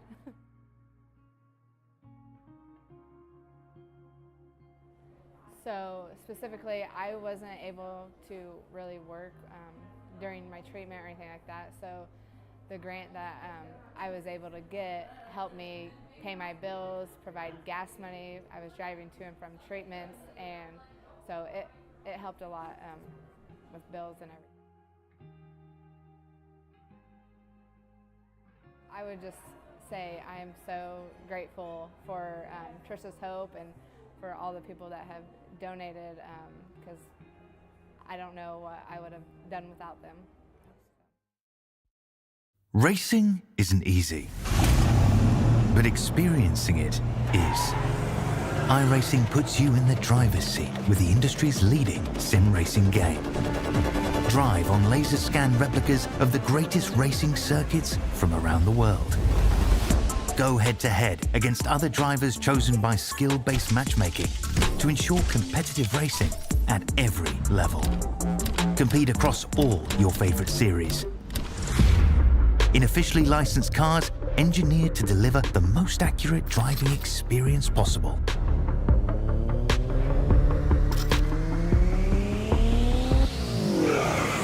Join a race or host your own with players from across the globe. Race against the computer or in a league with friends. Feel the thrill behind the wheel. Visit iRacing.com.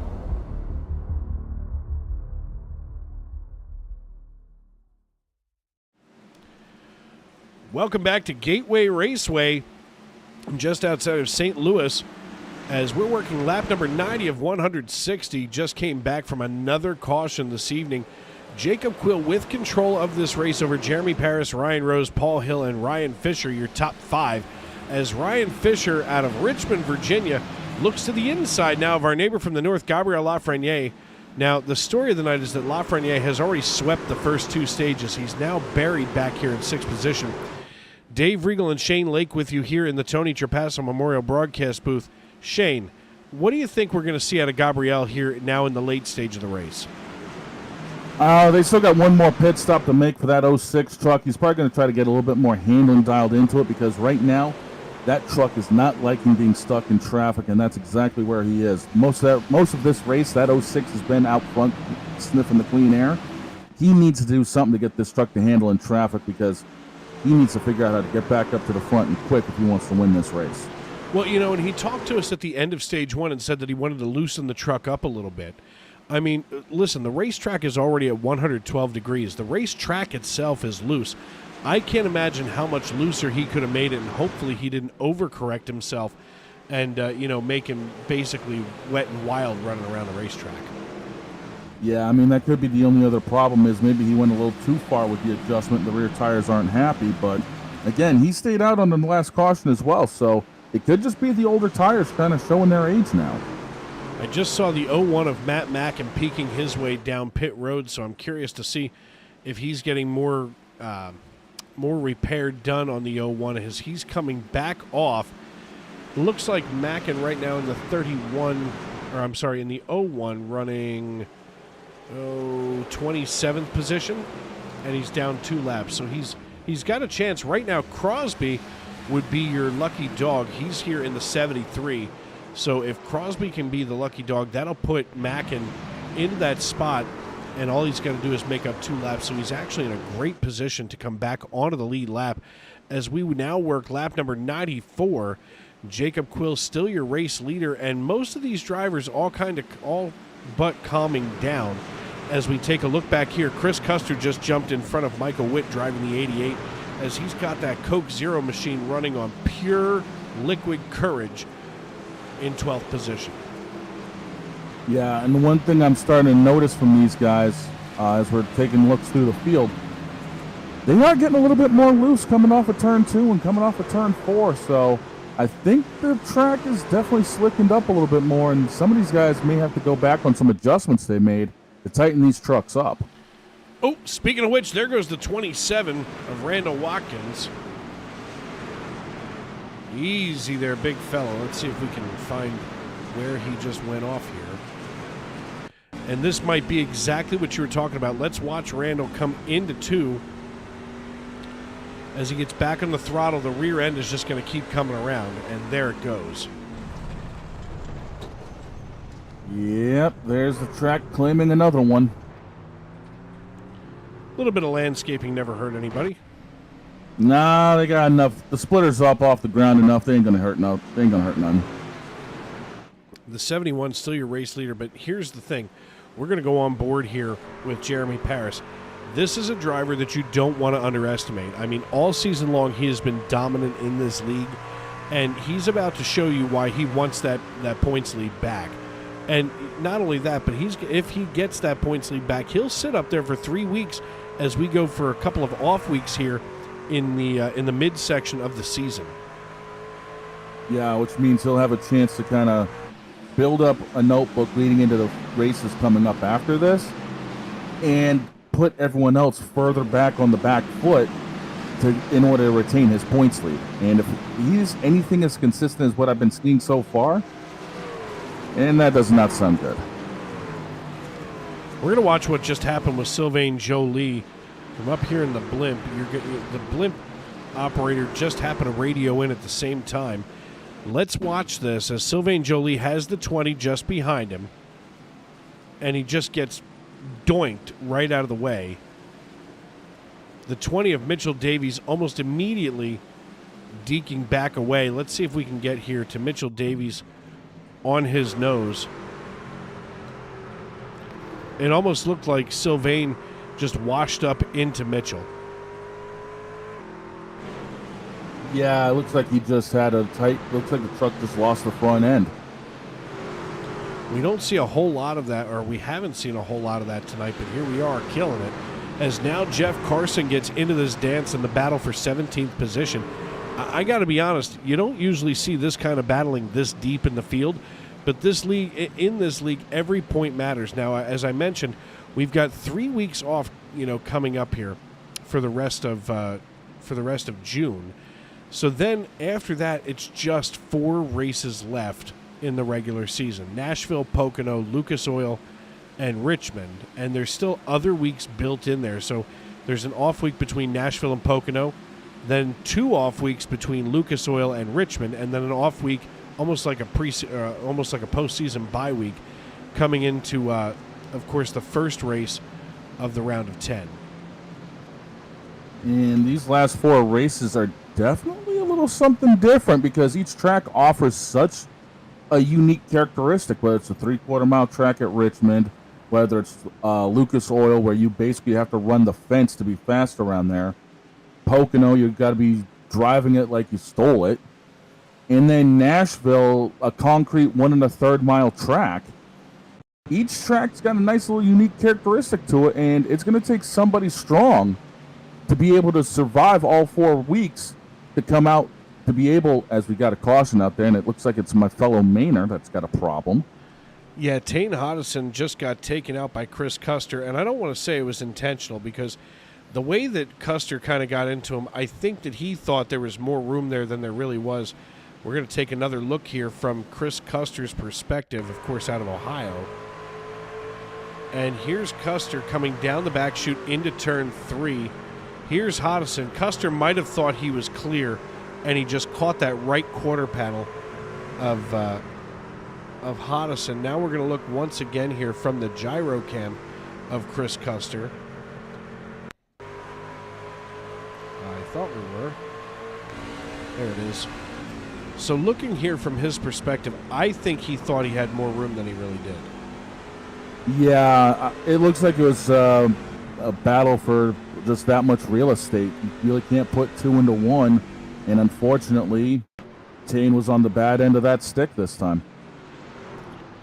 And here he comes, and they're going to just...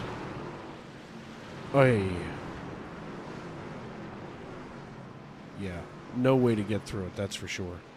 Yeah, none whatsoever.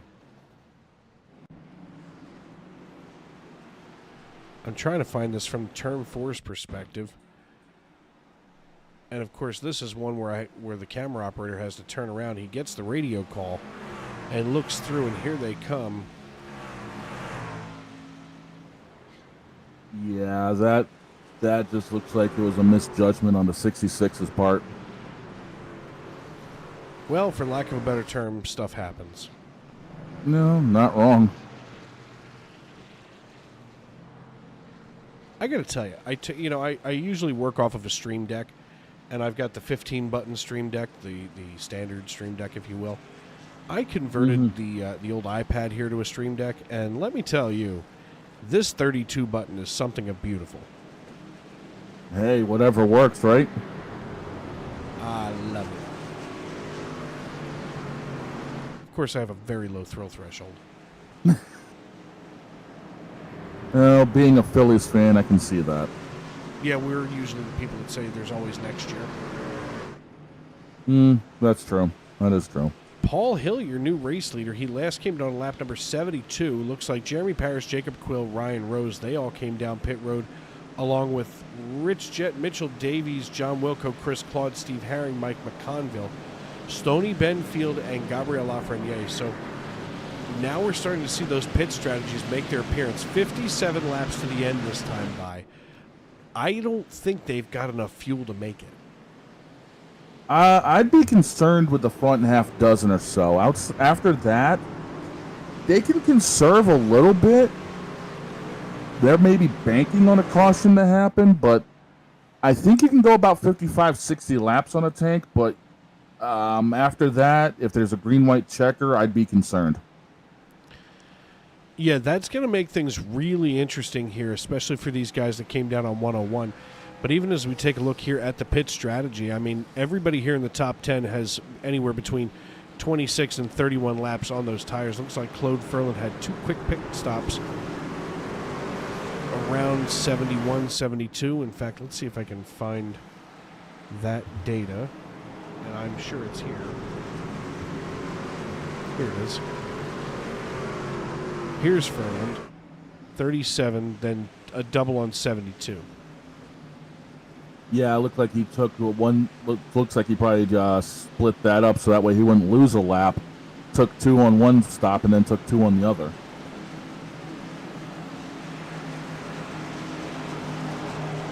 $104 laps in the books here. I want to thank everybody for tuning in here on YouTube.com. Looks like we've had some more action here.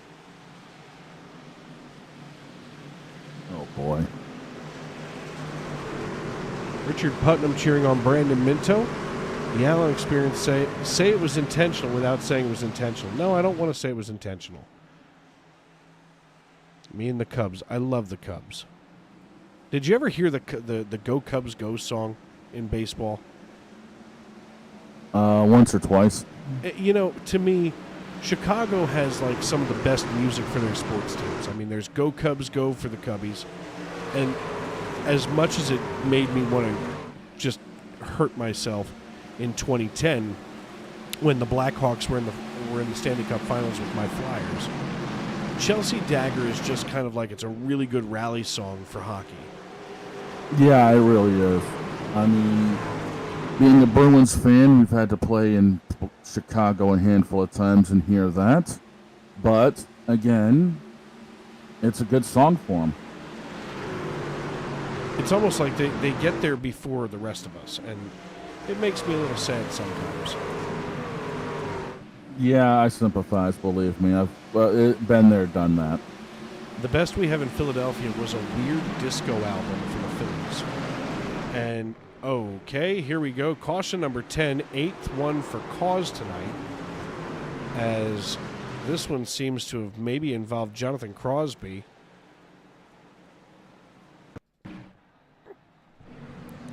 We're going to watch the 73 of Crosby just behind Randall Watkins, and it looks like Crosby just self-spins and gets himself down and out of the way. Now, so that was the initial of what happened here.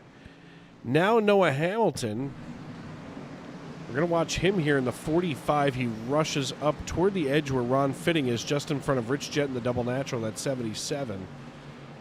What in the world?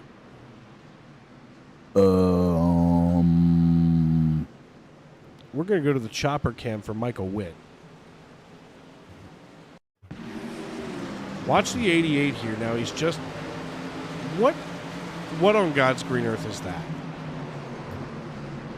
That I've got no explanation for.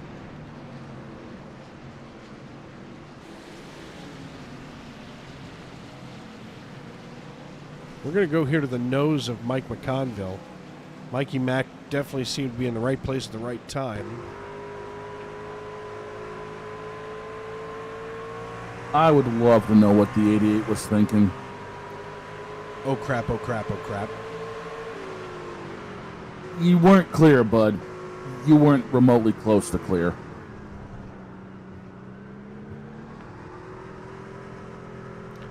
And it is just pandemonium behind Mikey Mack in the one truck. So 52 laps to go here. 8th caution for cause tonight. That's a weird place to put a porta potty. Well, when you gotta go, you gotta go. Yeah, but it's on the inside wall of the backstretch. How are you getting across there to pee? Well, that's why they have that opening in the middle of the back straightaway wall right there. I mean, it's far enough out of the way. It's far enough out of the way. I think it'd be fine.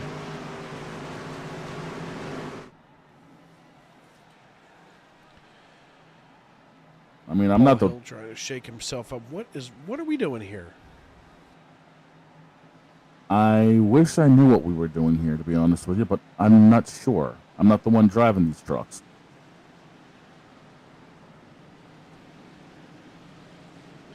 Unless he wanted to prove to somebody that he had a steering wheel in his living room? Let's be fair, possibly in another's basement. Yeah, I could see that. Ryan Fisher going to be sitting just behind Paul Hill. Now, the thing is, those two drivers last came down at 72. Jeremy Paris on 101. Watch this mix-up now. You know, we talked about it a little while ago, but now all of a sudden the pit strategies are starting to make a little bit more sense. See, there's that porta potty. It's just a weird place to pee. But, you know... It's not like it's going to get knocked over by anybody anytime soon. Wouldn't it be cool, though, if it did?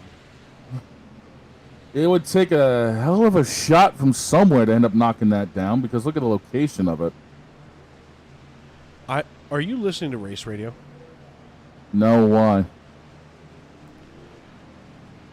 Brandon Minto, driver of the number 12. Now, listen, he and I have a long history here in this league. Now, Brandon Minto is a dedicated Miller Lite drinker, and I can't get him to come over here to the Yuengling side of life.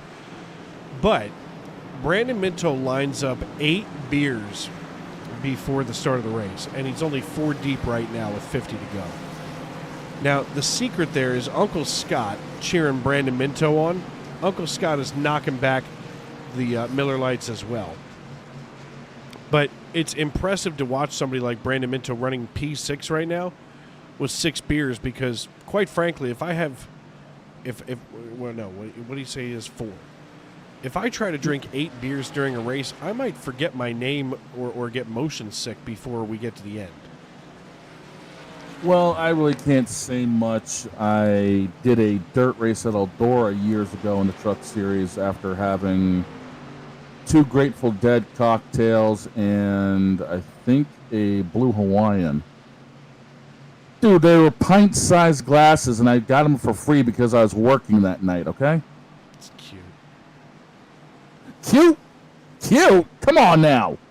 Tanner Todd cheering on Brandon Minto, and then Amanda Price cheering on the 44 of Sean Rogers. Ramon Pedraza Ochoa says, hola. Hola.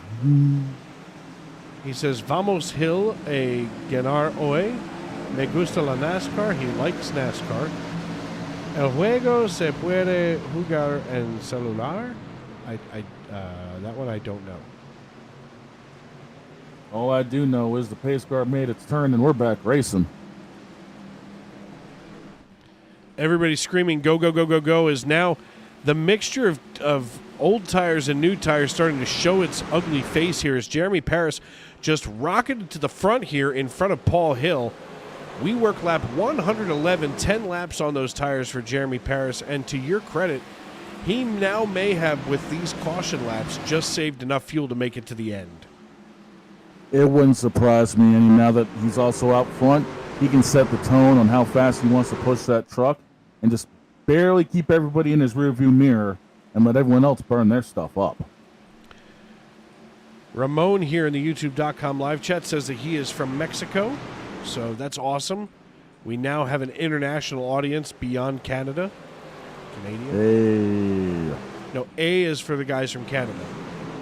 No, that's what it's all about.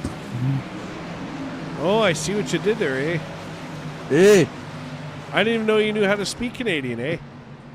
I live in Maine. What do you expect, eh? Oh, God! The 43 just took out the 71 of Jacob Quill. Wow! Oh, I think that's what Alan was referring to with the whole say it wasn't intentional without saying it wasn't intentional. Let's watch this. I don't even know if I want to make a call here. It almost looked like the 43 just turned down into him, but I'm not race control. I do not make those decisions, and Sim Race Media is not responsible for me running my jibs here. Oh, wait, yes, they are. I was about to say they're responsible for both of us. Great. It's like letting the inmates run the asylum. No wonder things are so screwed up. I think the 43 got loose, and the 71 just happened to be in the wrong place at the wrong time. Yeah, it looked like he had a little four-wheel slide going, and then when it hooked up, kapow!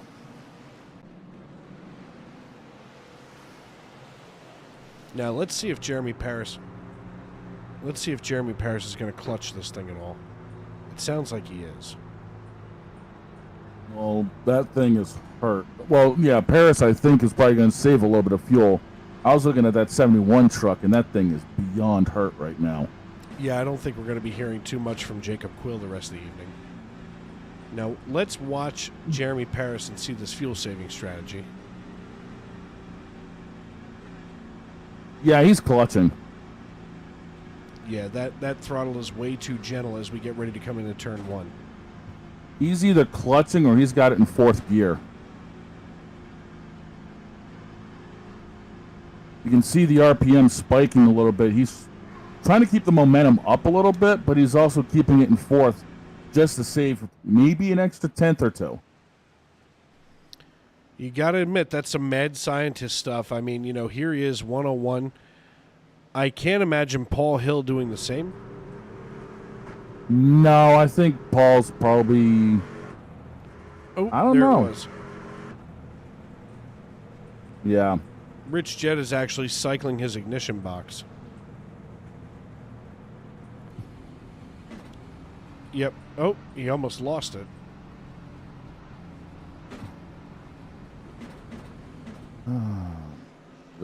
The things people do just to save for that little bit more fuel, just to try to stay out long enough to try to snake a win.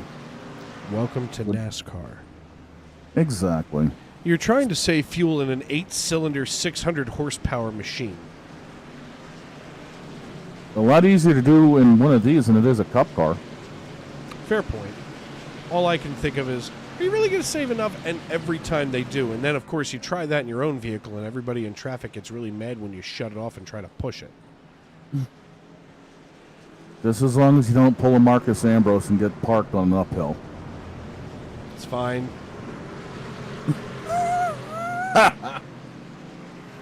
So we got it from here. It's good. We're good. We're good here. We're good. Look, I told you before, I fly Spirit Airlines. At my size, I can't believe they don't ask me to get out and help push to get us off the ground. I'm 6'4", 285. I sympathize. Yeah, I mean, I look at some of these guys and what they do to save fuel, and even airlines. Somebody did just pull over toward that porta potty repeatedly. I don't know who it was back there, but it was funny. They just happened to come out of that little bus stop. Yeah, that's hilarious. This is the point in every race where I start to get a little worried because all of a sudden now the tempers have gone up, the patience is running short, and 117 laps now.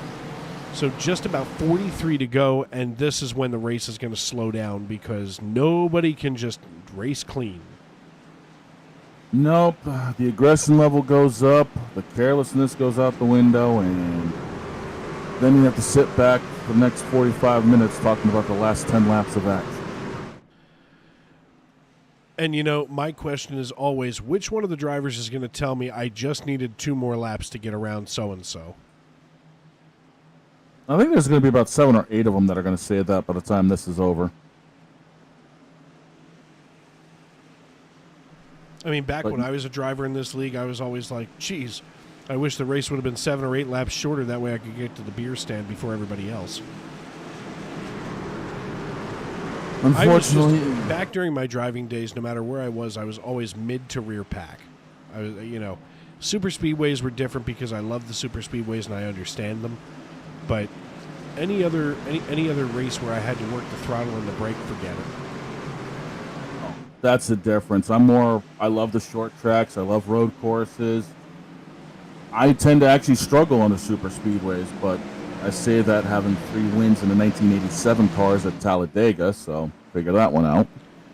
I always give my credit to my super speedway prowess to Barrett Coffey, who used to run in this league, and he was incredible. He was actually, just before Tony Burt took over the number, he was the driver of the Ford truck in this league. And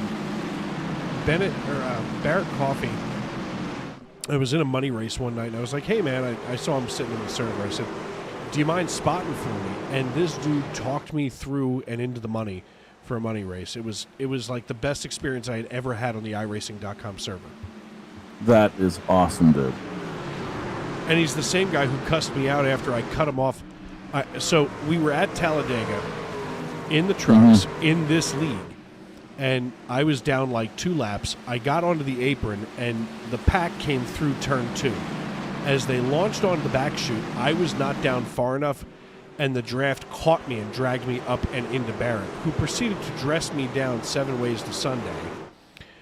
And after that, all of a sudden, we were, the best of friends on the racetrack. Well, at least you didn't LePage everybody.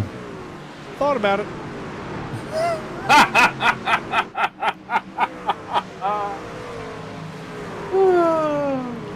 It was definitely right there on the old tip of the tongue. Yeah, it was. Yeah, it was. Taking a look here, side by side goes the 12 and the 1. Mikey Mack working just over top of Minto. Suddenly I have the hiccups. The faster pastor Stoney Benfield mired back here in 16th position as Noah Hamilton just went off track and now has jumped to the pits. I guess he's had enough. He's going to wind up putting it on the hauler here. There's some kind of argument going on race radio, and quite frankly, it's drama that I just don't need up here in the broadcast booth. Yeah, last thing we need is another Stenhouse-Busch issue. I think that's the best part about iRacing. These guys talk all kinds of crazy to one another, and there's only a few of us that actually live close enough to one another that could be a reality. What's crazy is I actually have four of my friends actually live close enough to me where if we ever cross paths on track and it turns bad, all I gotta do is walk over to their place, rap on their door, give them a smack upside the back of the head and say, give me a beer, let's talk about it. It's fair. I mean, listen, back in the day, Bob Nestor, when he was my boss, we would have race review on, the next morning after a race, and he'd be like, what is wrong with you? And that's usually how it started. Yeah, I've had a few of those with friends of mine. Literally, I will walk over to their place like, what in the blue hell happened, dude? The Allen Experience says that I am the beer stand bandit. To be fair, I could never be a bandit because I would have to run away, and I don't really do running like that. Well, you figure he's out of the race so early he can actually run away and he wouldn't know what happened. Fair point. Fair point. I'm gonna hear about that tomorrow. It's fine. It's fine. We'll and be fine. Clam chowder. I do love a good clam chowder. Now, I know that you're from Maine, so I'm hoping that you're a New England clam chowder guy. Yes, sir. I hate that stuff with the red. As we go under caution for the 12th time. It's got to be the white. It has got to be the white. This is showing up as Sylvain Joly involved in this wreck. I'm waiting for the replay to load. Curious to see what Sylvain could possibly have done, as he had Richard Pruitt behind him, Danny Moynihan in front of him. Oh, he gets punted by the 24. Oh, that's just dirty. I haven't seen a punt like that since Pat McAfee put it to the Rams. Really? You went all the way there, huh? Yeah, I did. That's fantastic. I wasn't thinking about Pat McAfee today, but now I am. You're welcome. Is there anybody who works harder for the worldwide leader in sports than him right now? He is their show pony, and they are just out there whipping him. He's out there taking it all. That's the thing, is he built up what he's got, and he's taking it all right now. Oh, he takes all of it. Everything that they give him. Yes, he does.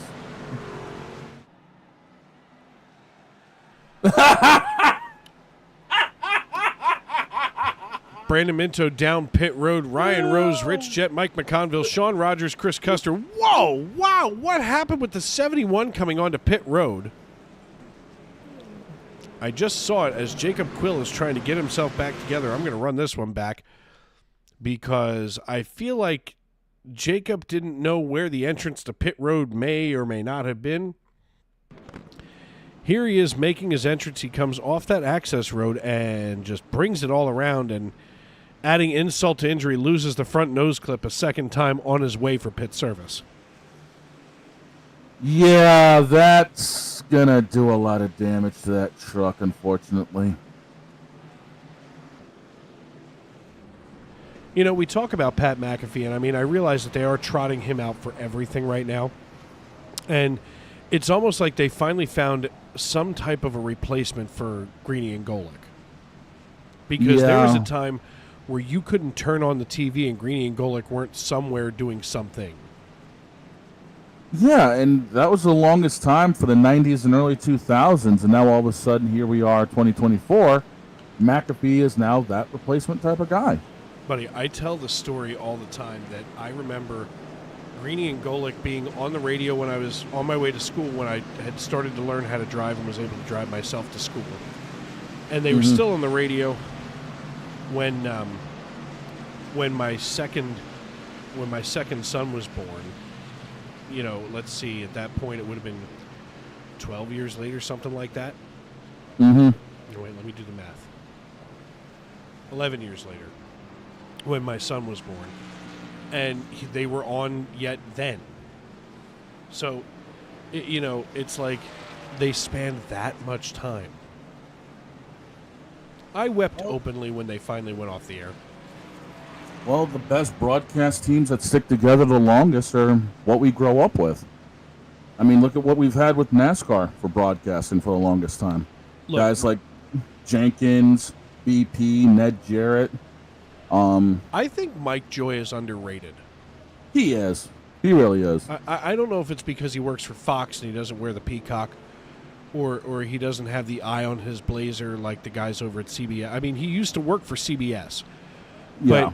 But, I think Mike Joy is underrated. I mean, he's worked along some of the greatest, analysts in NASCAR, in DW and of course, wow.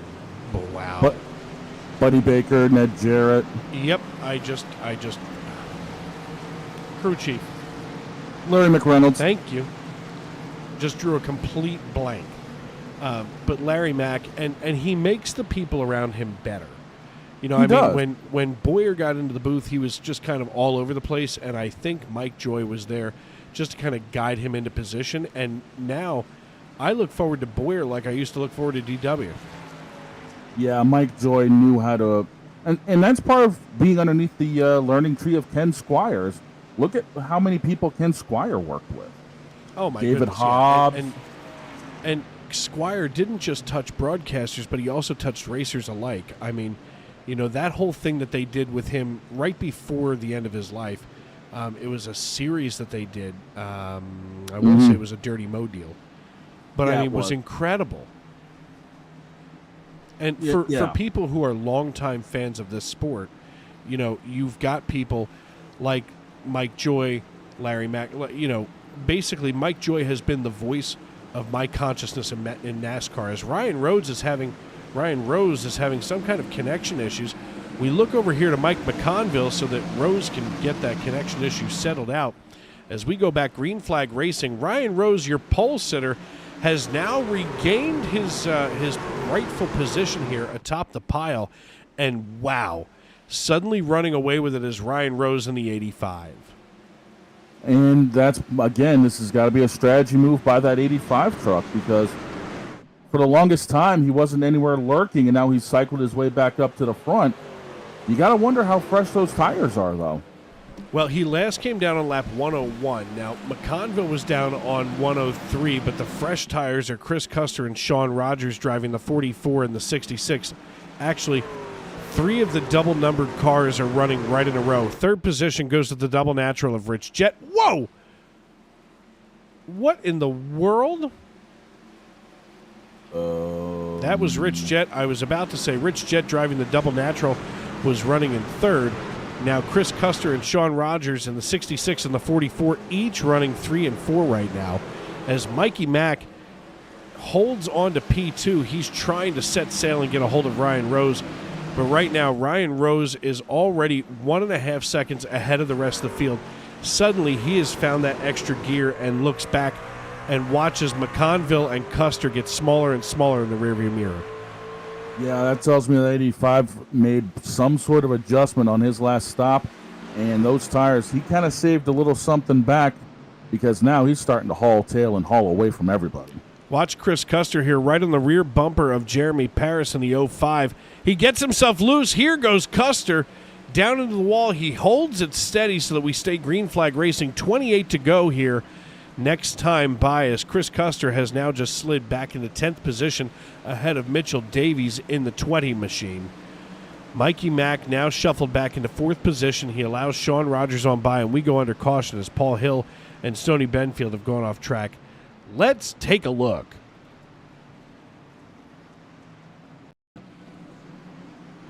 Here comes Paul Hill as he rotates his way through turns 3 and 4. I'm sorry, 1 and 2, and that's gotta hurt. Yeah, I would say so. That's just wrong. You know, the more cautions that we have, as we're on caution number 11 for cause tonight, 13 total. You know, the more cautions that we have, the longer that this fuel run for these guys, you know, that came down on 101 is going to last. Now, Paris came in at 125, Rogers at 114, and we're going to take another peek here at our pit strategy. I mean, you can see just how many of these drivers came down. It was Ferlin, Fisher, Minto, Lafreniere, Davies, and Witt in your top 10. Rose and Custer are the 2 longest. Rose, Rogers, and Custer are that sounds like a law firm. Rose, Rogers, and Custer. Call us now if you've got mesothelioma.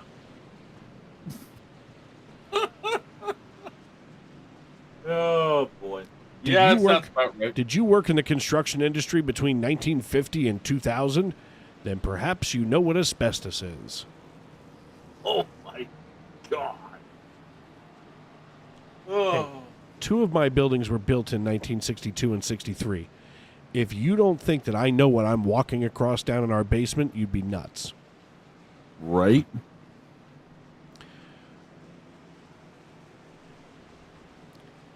Oh, man. That sounds about right. Ryan Rose and Jeremy Paris going to be restarting on the front row. Sean Rogers going to be in hot pursuit in the 44. Now, Amanda Price is usually here in the YouTube.com live chat checking in with us. She hasn't checked in for a little while, so Amanda, make sure that you get your eyeballs glued to the screen, because Sean is about to do Sean Rogers things, to take the words right out of Alan Bergen's mouth. Sean Rogers from Kalamazoo, Michigan, basically is lurking back here. and he's waiting for Ryan Rose to fart in the wrong direction, and he's going to overtake him. You watch, you learn, and you watch Sean Rogers. Yeah, that Beast Mode 44 truck is definitely kind of sitting in the weeds waiting to attack, and that time will come when someone's going to screw up in front of him, and he'll be able to pounce real quick. We're going to go riding along here with the 44. I mean, you know, he's got the people that are around him are the ones that I would be completely comfortable racing with right now. I mean, he's got Jeremy Paris in front of him. We look out the rear, and he's got Claude Furland. I mean, these are drivers that are already in that top 10, top 12, top 15 of our point standings, and there's a reason that they're there. They're just that good. Yeah, and then this also lets you know where you stack up against these guys.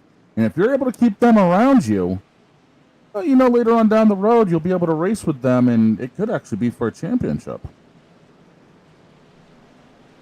How right you are, partner. As we work lap 135, so we're just about 25 to go here. You know, this is where you start to kind of, you know, tighten up that 5-point safety harness just a little bit more every lap you make, because, you know, crazy things are just around the next corner. You tighten it up, you clean that visor off one more time, and you don't bother looking at that fuel gauge anymore because you're pretty sure you can make it from here. I've been honored with being named, or what will be named, the voice of my radio station's first live broadcast of a dirt track race on August 10th at Mahoning Valley Speedway. It'll be live on 105.5 WMGH. You can check us out on our app, and August 10th will be my debut at Mahoning Valley, and I cannot wait to call that race to green. Because Tony Trapasso had such a love for dirt track racing, and I know that Oswego was near and dear to his heart as it was his home track. And listen, I wish that I could get all of you from SRM to come so we can all work the race together. I'm going to tell you right now, that would be an absolute thrill of mine, and seeing Oswego, the Steel Palace itself, release the iRacing earlier today. I cannot wait to get laps on that place, because being from the Northeast, modified racing is near and dear to a lot of our hearts. And Oswego is one of the iconic tracks for the Northeast for modified racing. And I cannot wait to have a lot of fun with that. And frankly, if I could call races, that is one of the places I'd want to, you know, lay down my microphone and have some fun with. Yeah, you know, and of course, me being from Philadelphia, well, just outside of Philadelphia, you know, we didn't have, I mean, we have dirt tracks. Obviously, I'm going to Mahoning Valley. But, you know, outside of Philadelphia and Reading, Pennsylvania, we have a few small, you know, dirt track facilities, which apparently are huge in the dirt world. Big Diamond, Shell Hammers, which I literally was just like, oh, yeah, Big Diamond, yippee-dippy. And people are like, are you nuts? Like, you don't want to go there? I'm like, nah, I'm fine. Because we've got Dover and Pocono nearby. And, right. And Philadelphia is literally right between the two. It's basically 2 hours to each of them. Yeah, for us here in Maine, the tracks we've got, Speedway 95 up in Herman. We've got Wiscasset Speedway. We've got Beech Ridge that's just getting ready to reopen. We've got Oxford Plains, obviously. You guys who know it in iRacing and hate it. I hate that racetrack, period. It is the hardest dirt track there is, or not dirt track, but short track there is.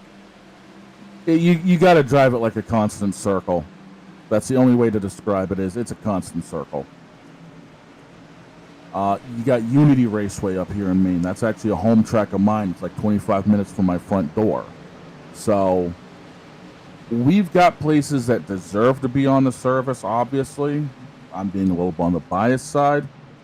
But seeing some of these other tracks come out, again, Oswego being one of them. I know they got other short tracks that are getting ready to be released as time goes on. I'm excited to see what else is going to come out. Yeah, you know, I think it's interesting. So here's one of the things that I like about iRacing that I've been paying attention to over the last few years as being a member here of the service. iRacing is one of those places in the digital world that really listens to their real world people. I think adding Dale Earnhardt Jr. to the executive board at iRacing has probably produced the most growth that I've ever seen in a platform like this, because he listens to the fans. We would not have North Wilkesboro back in real life if it wasn't for iRacing in the digital world. You know, a racetrack that was once thought to be lost forever is suddenly resurrected from the dead because of a movement here on this service. And, you know, I think that a lot of these racetracks, especially the short tracks, to me, are only getting their exposure now because of iRacing and people like you who are from these communities that have these racetracks.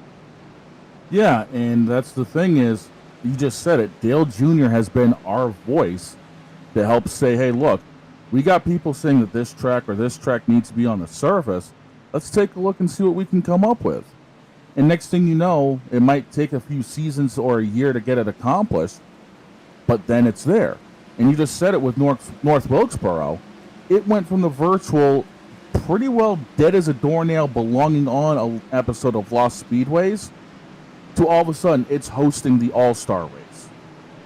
And that's all thanks to iRacing, plain and simple. Absolutely. And, you know, in other sports, in other video games, number one, this is not a video game, folks. This is a simulation. I mean, you have to remember, these cars are laser traced. The racetracks are laser scanned. Everything is so dead close to real world. I mean, look, even the tape that's in the middle of the racetrack, green and red down the back chute here, as we float above Sean Rogers, now Rich Jett behind the 88 of Michael Witt.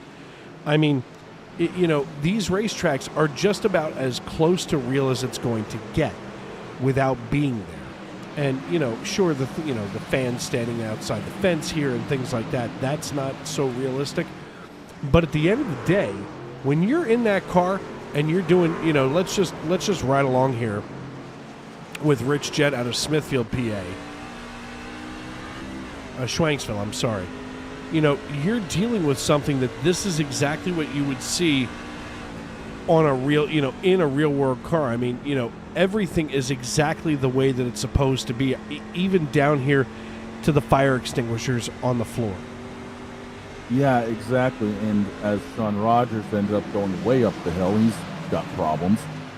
The fact of the matter is, the ignition boxes are in the same spot. The windshield braces are in the same spot.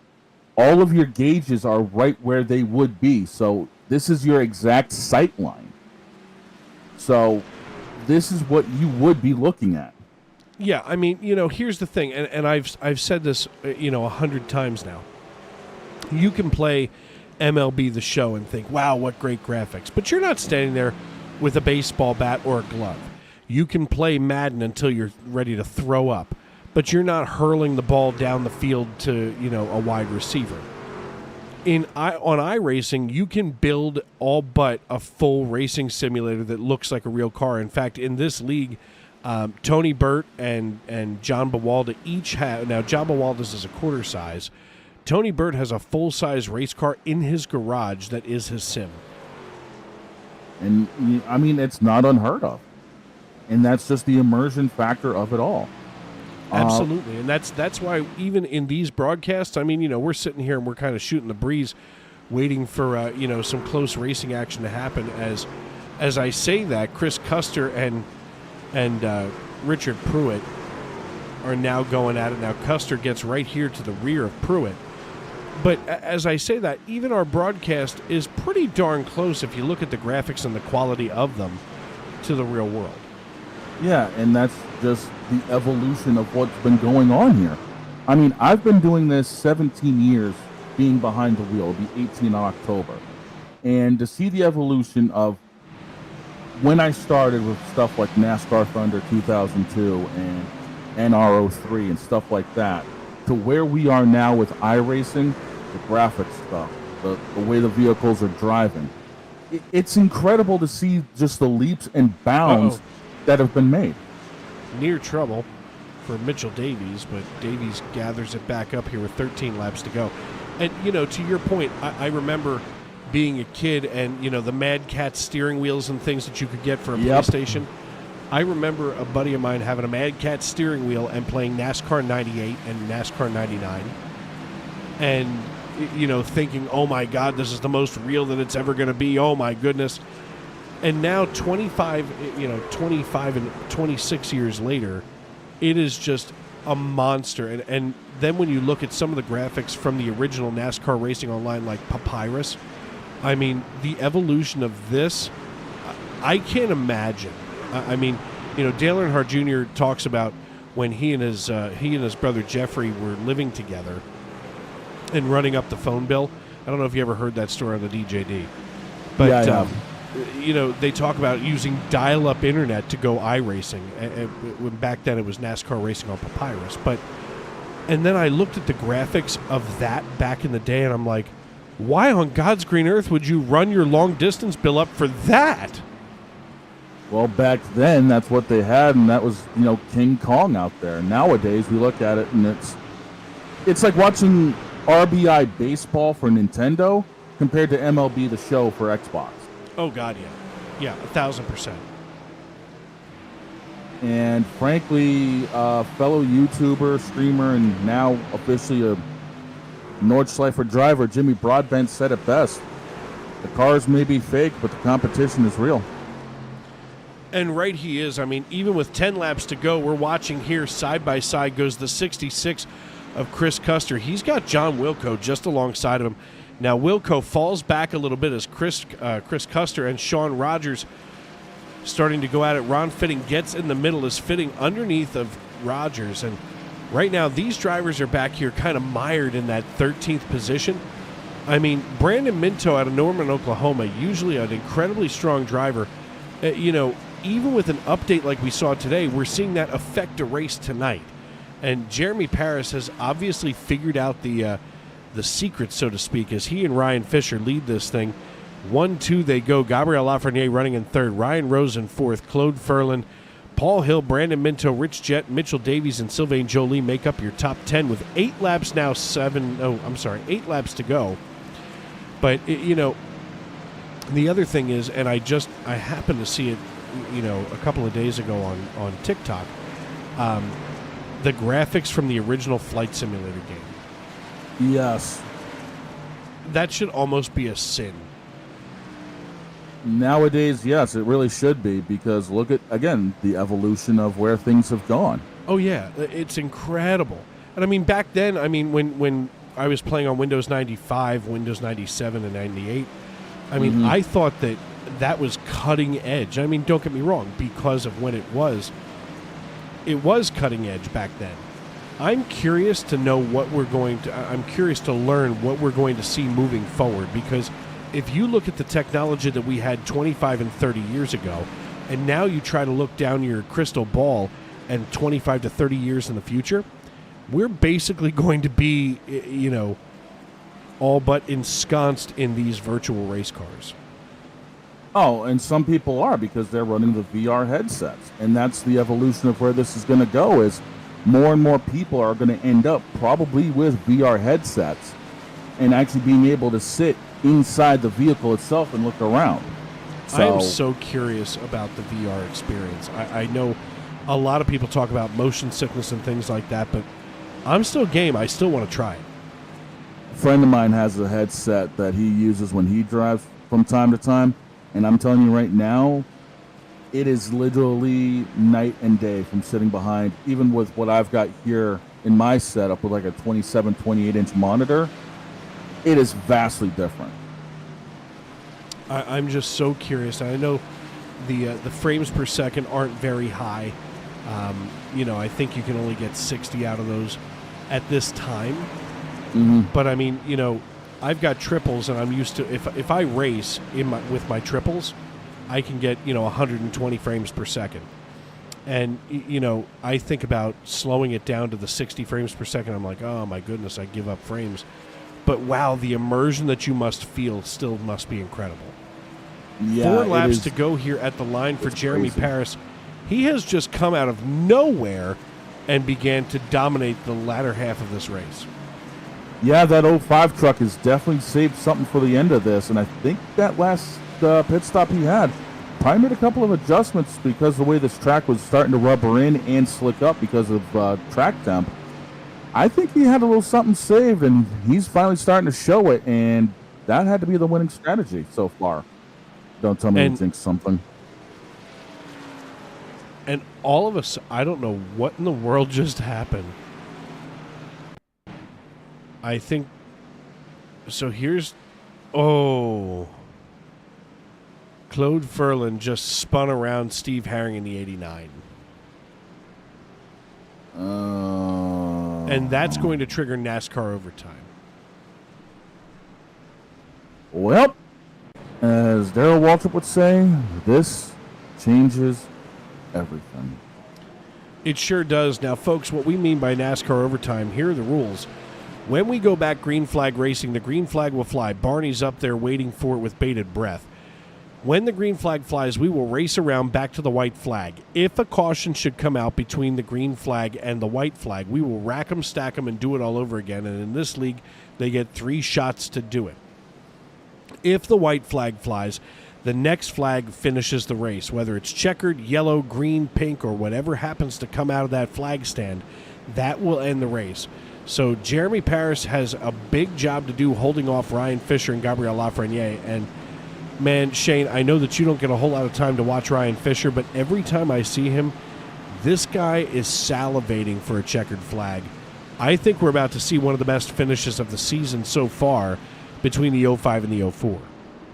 I got a feeling we're going to see some fireworks because we also don't know how much fuel is on board these vehicles right now. So this could turn into a gas mileage situation, and who's got a bigger tank at the end of this? Well, and of course, the last cars to come down pit road for any kind of fuel were Paul Hill, Rich Jett, and, right now, Paul Hill and Rich Jett each came down on 134 and 133.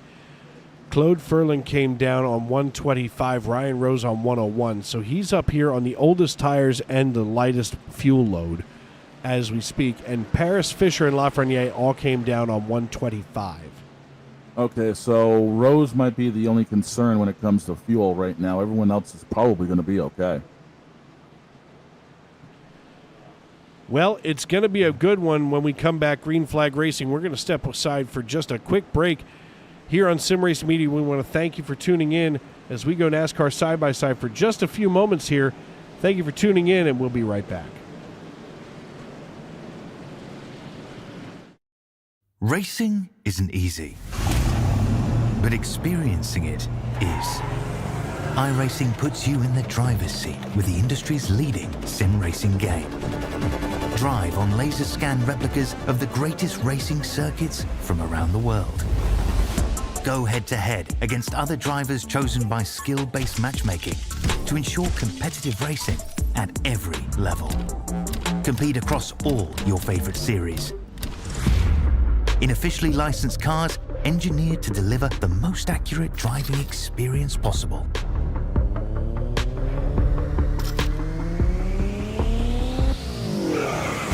Join a race or host your own with players from across the globe. Race against the computer or in a league with friends. Feel the thrill behind the wheel. Visit iRacing.com.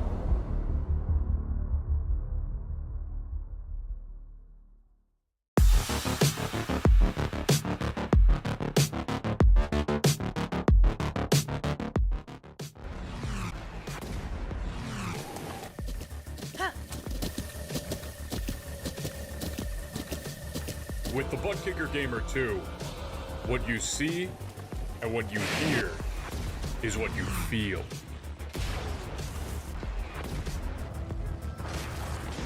Butt Kicker. The future is feeling.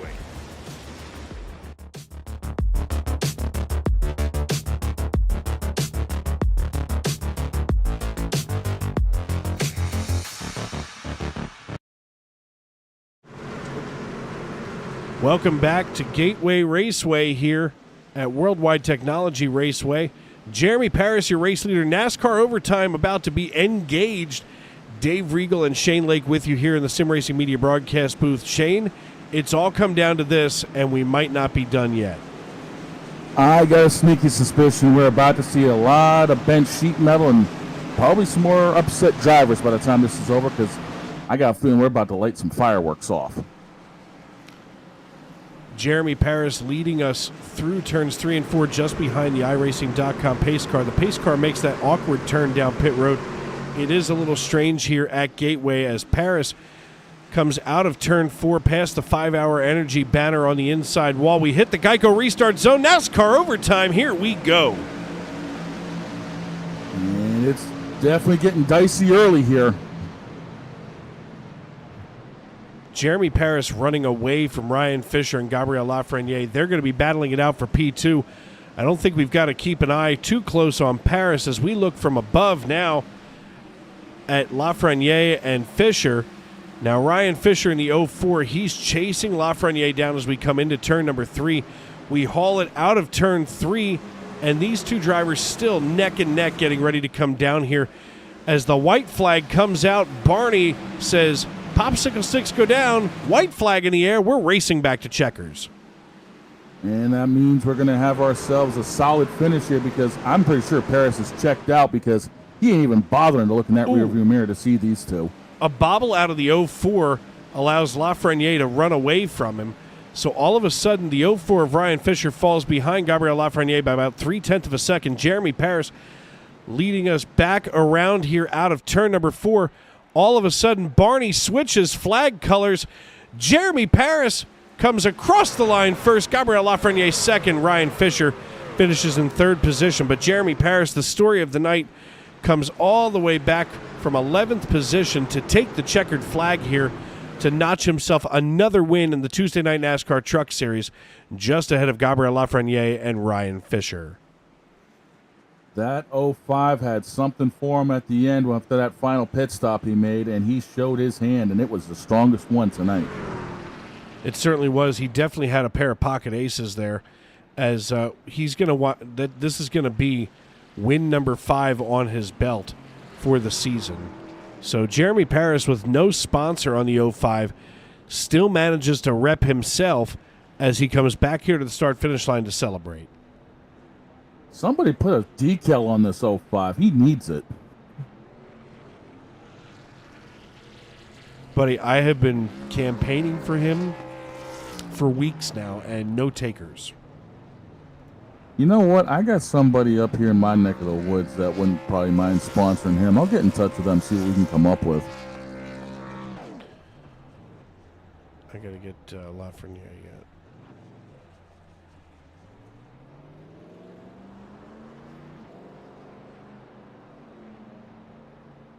Talk about a smoke show from the 05 truck.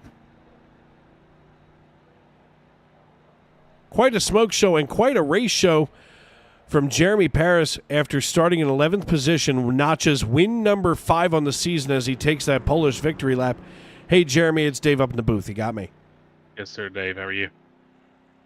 Man, I'm good. And Flowery Branch, Georgia gets to run their own firehouse siren tonight as you get win number 5 in the 05. We're still looking to see some decals here on the side of that Chevrolet. But take us through this win tonight and how you wind up here in Victory Lane.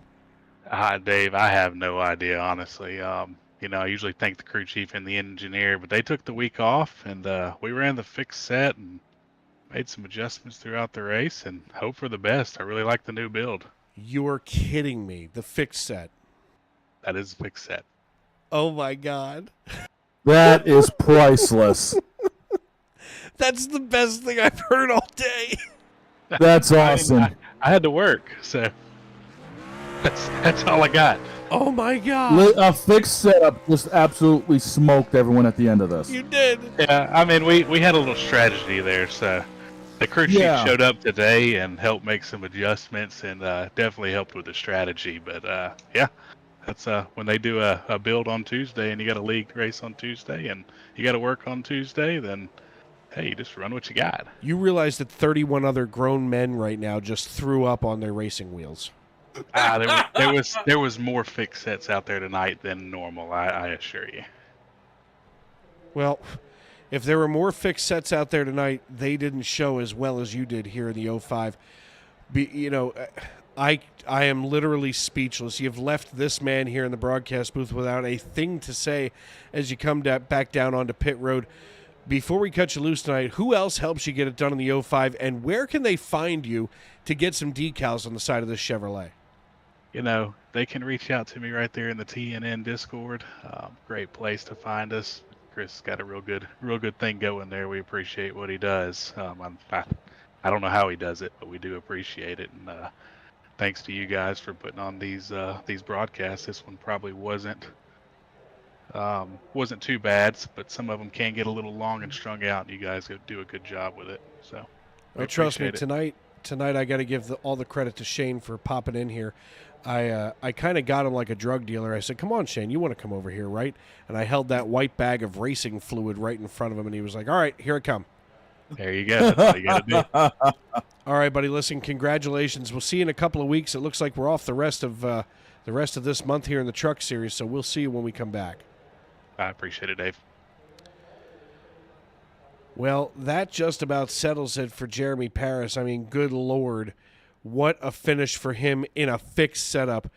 I believe right now, Shane, that you should have Gabriel Lafreniere, driver of the 06, with you on pit road. As a matter of fact, I do. Gabrielle, talk to us about the final stint, because you had the strongest truck going into segment 3 here, but it just seemed like it fell off towards the middle part of it, and you were only able to recover right there at the end. It's more the traffic caused me little trouble. Slow restart, can't pass maybe 3-4 drivers, so can't return at the top. Yeah, and you were talking about earlier how you actually had to loosen the truck up. Was that a factor in falling back as far as you did, or was it just overall traffic playing a major factor in all of this? No, it's more with the traffic and the tire, Justin. I didn't stop at the stage 2. Try to save one set of tire, but I'm really happy. I'm really happy with the second place, so I will take it. Yeah, it definitely seemed like a good points day for you. Before we let you go, is there anybody you'd like to thank? Thanks for the broadcast. Thanks to Chris Claude for the lead, my teammate Sylvain and Claude, and my sponsor Oxmar. Really a great beer. That's Gabriel Lafreniere, our stage 1, stage 2 winner with a P2 finish. Dave, back in the booth with you. Thank you, Shane. As always, I appreciate the insight that you're able to get from these drivers. And last but certainly not least, out of Richmond, Virginia, Ryan Fisher driving up 10 positions out of 13th to finish on the podium. Hey, Ryan, it's Dave up in the booth. You got me? Got a copy. Buddy, listen, great run tonight as you battled your way from 13th all the way through this traffic. I mean, this was like 95 on rush hour trying to get through your city there. How do you find yourself here on the podium? I don't know. We had a little bit of team practice the 30 minutes before the race. We threw a setup together, and it was just a tire-saving game and trying not to get caught up in traffic. Yeah, that's obviously the key here. I mean, you know, everybody was trying to save tires. I mean, you know, we heard it here during our interview with Jeremy Paris. He was using the fixed setup. Now, did you guys have anything to work off of, or were you, fixed setup and mad scientisting that thing? Fixed setup and mad scientist. And we did like 5 laps, would make a change, and we talk about it, make another 5 laps, change, and it was cool. Man, that is, you know what? In all honesty, that has to frustrate some of the setup builders. I mean, they all knew that this was coming. They all knew that the update was coming, and none of them really know exactly what's going to happen when it gets released. So for you guys to be able to use the fixed setups, obviously iRacing is the only one who knows what the trucks or what any of the race cars are going to do on the surface. So obviously you made the right choice there. Now, in the upcoming weeks, we've got 3 weeks off before we come back.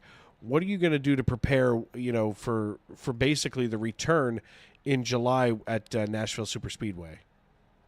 Basically, the more time I can get in the seat, the better. That's basically the name of the game at this point, is who can learn how to save tire the best, the fastest, and whoever learns that will win a ton. All right, man. Well, listen, congratulations on the P3 finish. Before we cut you loose tonight, who do you need to thank and who helped you get it done here on the 04 tonight? I'd like to thank Grease Monkey Racing and especially my best friend and teammate Paul Hill. Him and I have gotten to where we've gotten just through determination and pure luck, and I can't thank him enough for that. All right, man. Well, listen, congratulations. Go ahead. You and Paul go celebrate, and we will see you next month here at Nashville Super Speedway, man. Thanks, man. We definitely will. Have a good one. Well, Shane, another one in the books here in the TNN Truck Series, and you picked a good night to slither in with me here in the broadcast booth. Yeah, definitely. Gateway has always been a great track for action, and it did not disappoint, especially towards the end of this, because it came down to tire strategy, fuel strategy, and surprisingly a fixed setup that took it to him tonight. Yeah, I mean, I cannot express to you in words what that literally. It just made my brain short circuit to hear fixed setup and a couple of adjustments.